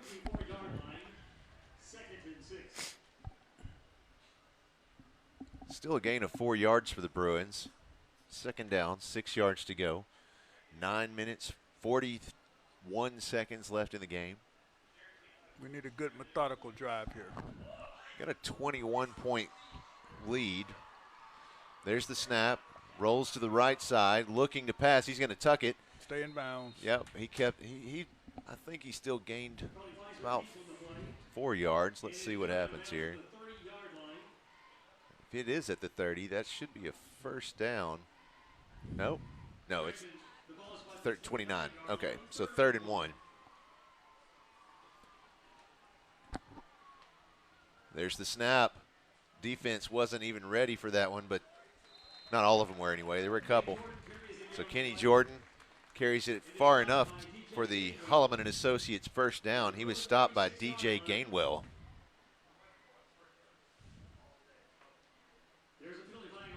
Oh, I didn't see the flag. Oh, there's no flag on the play. Okay. Inadvertent flag drop. Oh, my goodness. Yeah, there's a kid with the yellow shoes last week. It was throwing me off something fierce. He was out there wearing yellow tennis shoes, and every time I look up, it looked like there was a flag on the field. No, it was just his shoes. Talk about confusing. Pfizer in the shotgun. Two receivers to the left, 3 to the right. Wow, half of them didn't even hear him snap the ball. Yep, stand in bounds. Run the clock. Was that on purpose, or did they just not hear him hike it? Pfizer keeps on the play and is brought down just inside the 35-yard line. Yeah, that looked like a fair amount of miscommunication.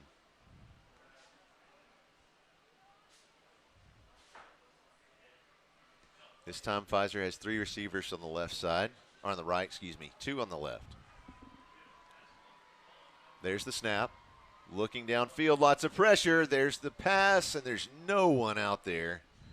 I guess you could sort of say Jalen McKinney was in that direction. It's really like throwing it out of bounds right there. You know that he was covered. So, you know, it's the only negative thing about that. You stop the clock.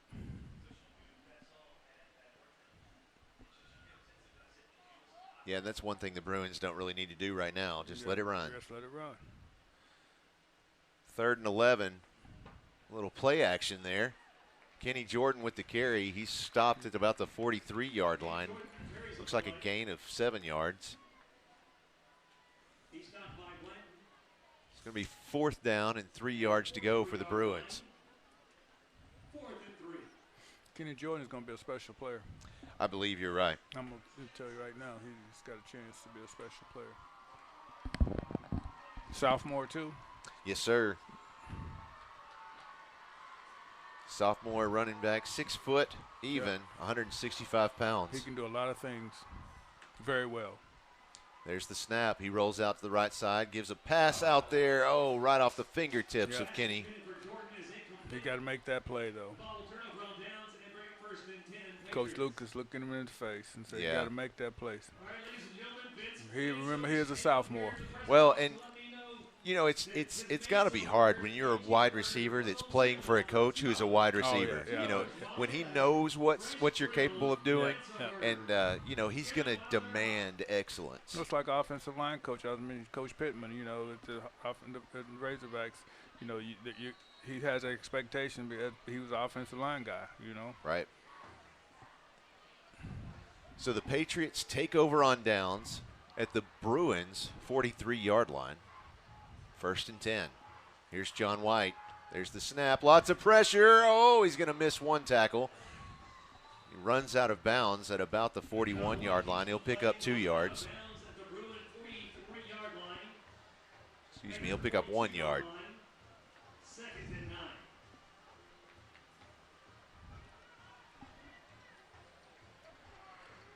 Josh Holloman running off the field. I thought he was coming off because he was cramping up, but he's not. He's good to go.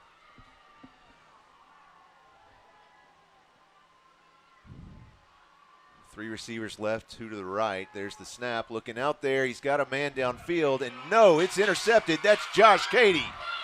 That's Josh Cady with the second interception of the year, still on his feet, coming across the 35-yard line, and that's where he'll be stopped.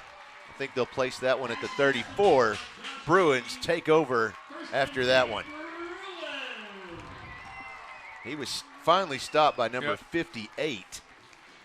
Let's see, that is Mason McCrory. Yeah, all he needed was a little bit of running room, and that would have been a lot more trouble for the Patriots. Well, but that's good.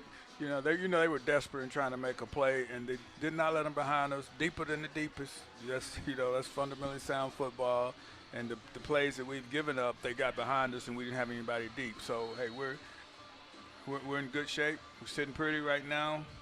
We'll go on down and run some clock and try to score one more time. Don't give them the ball back, so they can't kick and score and kick onside kick.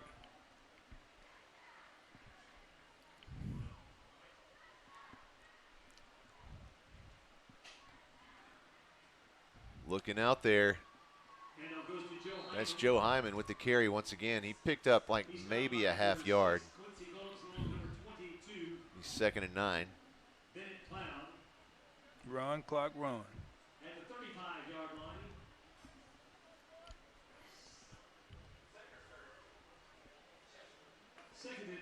The crowd's gotten quiet here in the fourth quarter. I think, it's funny. I was talking to Brock Dunn, our new president and head of school, last week, and I think it was after the game.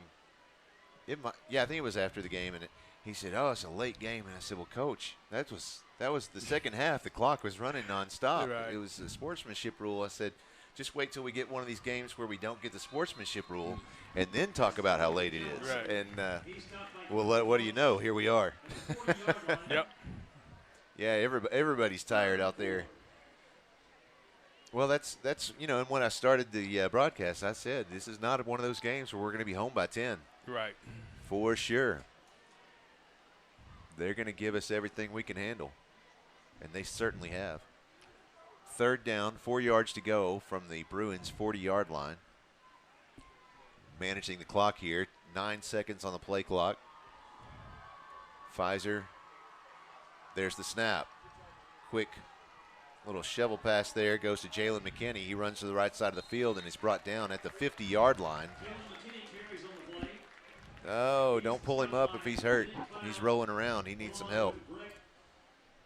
That's Bennett Cloud who made the tackle, but he's needing some assistance from the athletic trainer there. Luckily, ours was right in front of him, so he can get some help, and now that their coaches and athletic trainers are coming across. Is he cramping? He might be. I'm not sure. Yeah, it looks like he's cramping too. I think he got the wind knocked out of him, actually. He's okay. Fatigue is setting in. And yeah. He's walking, so it's a good sign.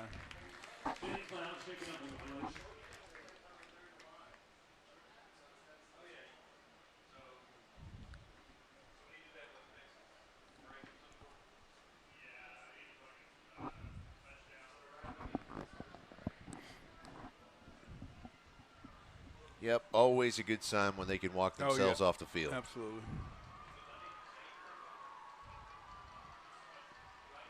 Just get over there, get you some water, have a couple of tablets. Yep. Take your helmet off, cool off a bit. Come back. Yep. 5 minutes, 40 seconds left in the game. Now they'll start the clock once again.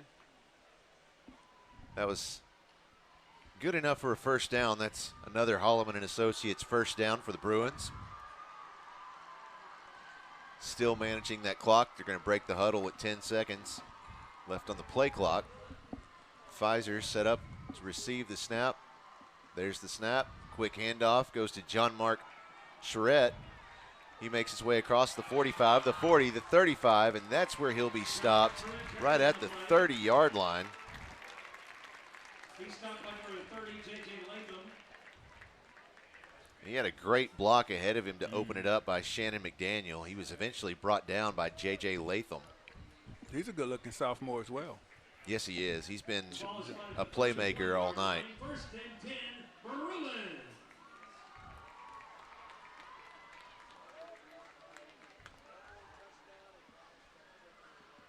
Yeah, 6'2", 200-pound sophomore. Yeah, he's a good-looking young man. Fluid running. They grow some football boys in that family. Quick little shovel pass goes quickly. Nice move. Nice. That's Kenny Jordan with the carry. He's stopped this time by DJ Gainwell. That brings up a gain, looks like, of about 4 yards, 2nd and 6. Jordan carries on the play. It makes his way to the 27-yard line, 2nd and 6.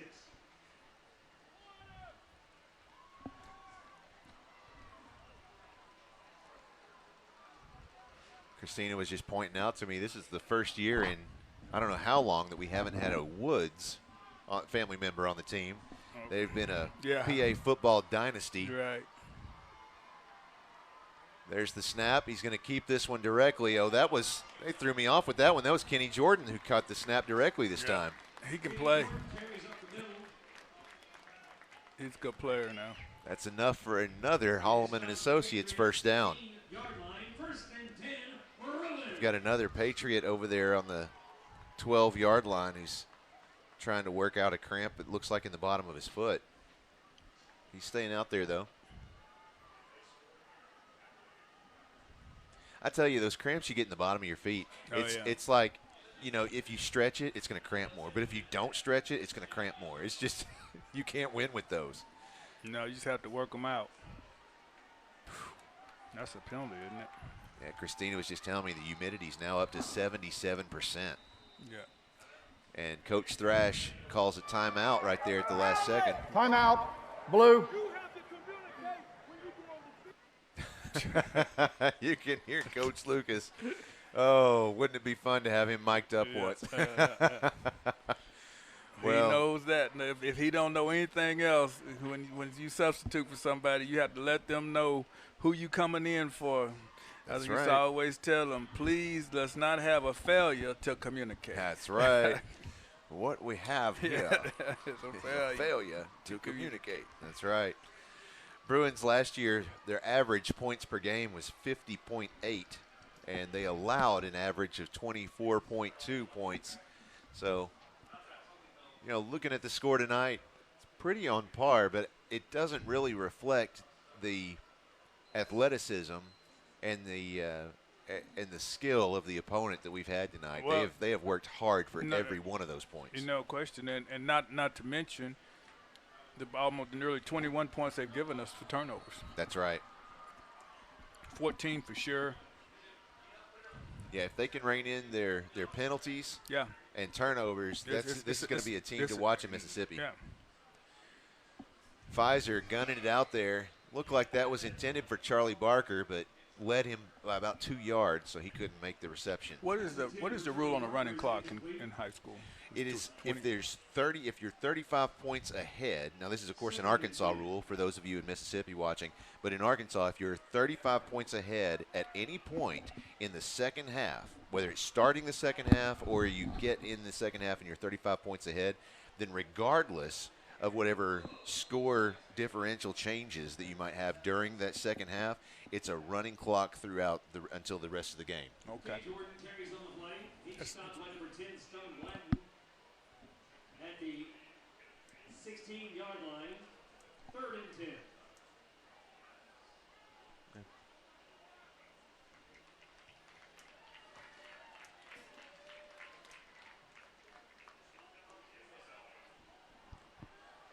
Coach, can I give this to you for just 1 second? Yeah, sure thing.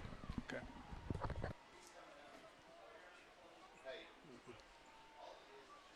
Pfizer takes the ball. Oh, giving it to Kenny Jordan. He stopped immediately for a loss of 1. Actually, no, a loss of 5. It's going to be 4th down and about 4th and 15. 15. as now we're going to try to kick a field goal. I'll tell you, which is good. Oh. Because you never know when you're going to have one to win one. So Sure. here's a good time to execute it because it doesn't do you any good to go for. And it doesn't hurt. Nope. Doesn't hurt anything. And gives him some experience in kicking. Nice hold. Kicks up. It looks a little left. No, Let's see. it's It's good. good. Okay. It's good. It's like I told you earlier. You can't tell from this angle. Just wait until they tell you. Making the score, Bruins 63, Patriots 39.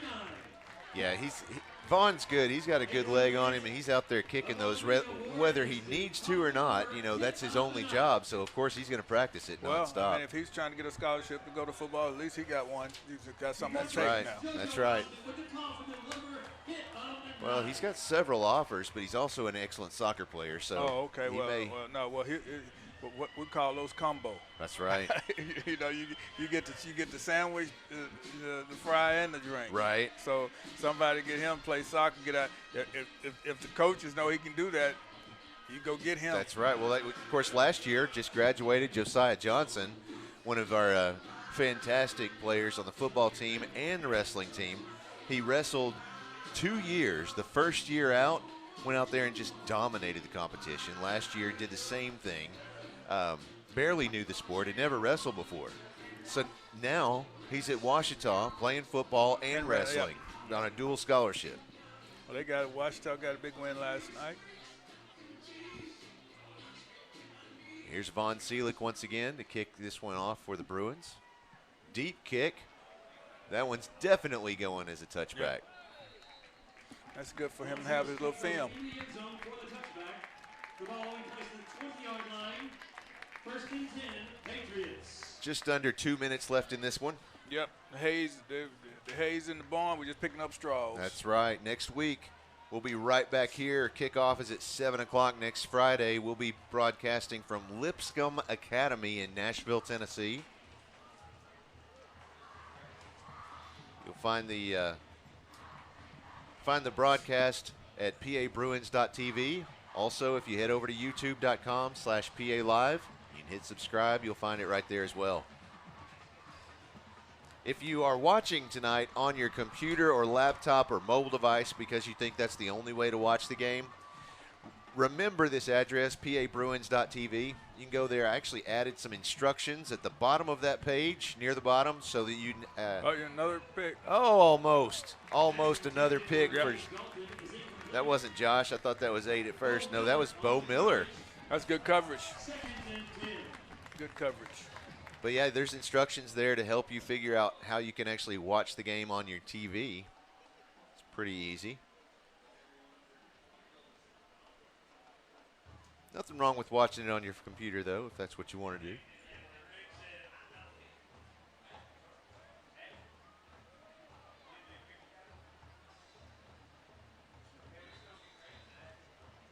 We have Laura, class of 06, Laura Miller, class of 06, watching from Seagrove, Florida. Go Bruins.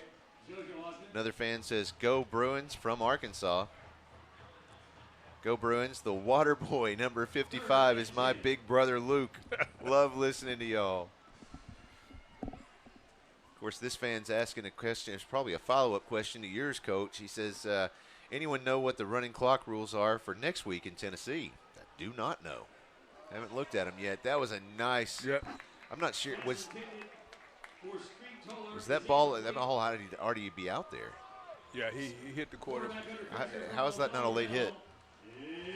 No, it looked like it was while he was throwing. Yeah, okay, at the same time. Yeah, okay. Yeah, it was. That's the way I saw it. Well, that ball just went far. I just assumed it was after. No. Okay. He actually. He wanted to go deeper, but because when he hit it, I got you. His arm shot like that. I got you. So it was the contact that made the throw short. Sure.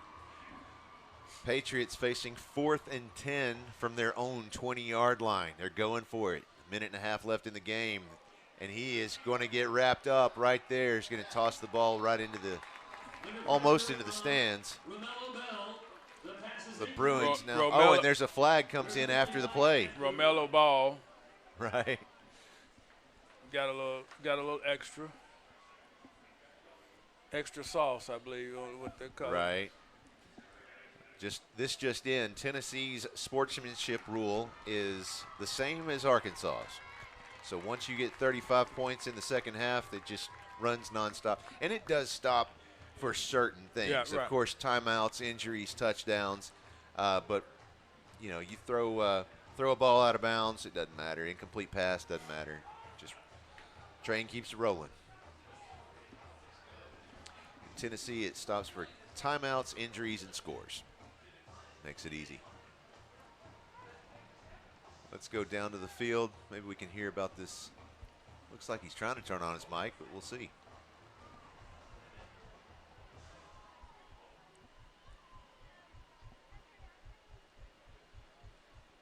They walked it one way. Now they're going to walk it the other. Dead ball, unsportsmanlike conduct on the defense after the play was dead. 15-yard penalty, first down blue. This is what number? I think Bell Romello got a little extra. Gotcha.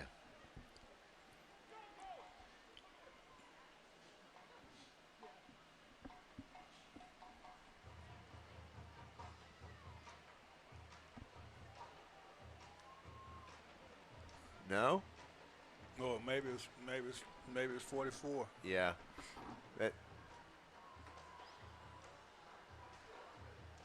Coach is giving him a little motivation. Yeah. Discipline. Mm-hmm. You can't have that because in critical games that get you beat. There's the snap. He's going to take a knee. Favorite formation in college football. Victory formation. Victory formation.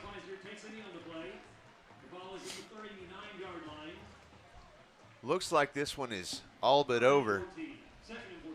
So, Coach, here's the question for you. During every game, we give out what we call a Bruin Claw, and this is basically our MVP of the game. So I'm going to ask you, while in the meantime, I'm going to ask our fans, send us a message real quick, give you the next minute or so to send me your thoughts. Who do you think is deserving of the Bruin Claw for tonight? Well, I mean, because, you know, Joe's going to be there every game, but I'm gonna tell you, JoJo, number 44,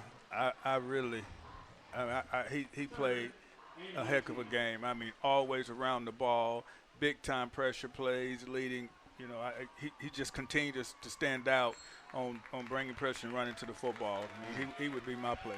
Okay. This one's going to. Because you can make Joe Hyman every week. Right. Yeah, I mean, that's right. But he, you don't want to play without him because he did change the game. You don't want to play without him. Right. No doubt. He's a ball call guy. When you say all ballers in the classroom, you want to make sure Joe Hyman present and accounted for. That's right. No doubt. Yeah, I've got one fan that says Joe. Pop says JoJo. Any predictions for next week? Oh, I wouldn't even bother. Honestly, I haven't had time to even look up any information on Lipscomb Academy. I know that they've got to be a good team and a fantastic opponent, or else we wouldn't be traveling there to play them. That's one of the things about our coaches is they're looking for those hard opponents because that's the only way you can test yourself and you know that you're going to get any better. So I can't give you a prediction just yet, but, you know, like I said earlier, if you hit subscribe on our YouTube channel, then you'll know whenever I publish those What's Brewing episodes, and that's one of the questions that I'm sure to ask Coach Lucas later this week is what can we expect from Lipscomb Academy. So he'll give you a little bit of a preview there. So watch for that What's Brewing episode coming out later this week.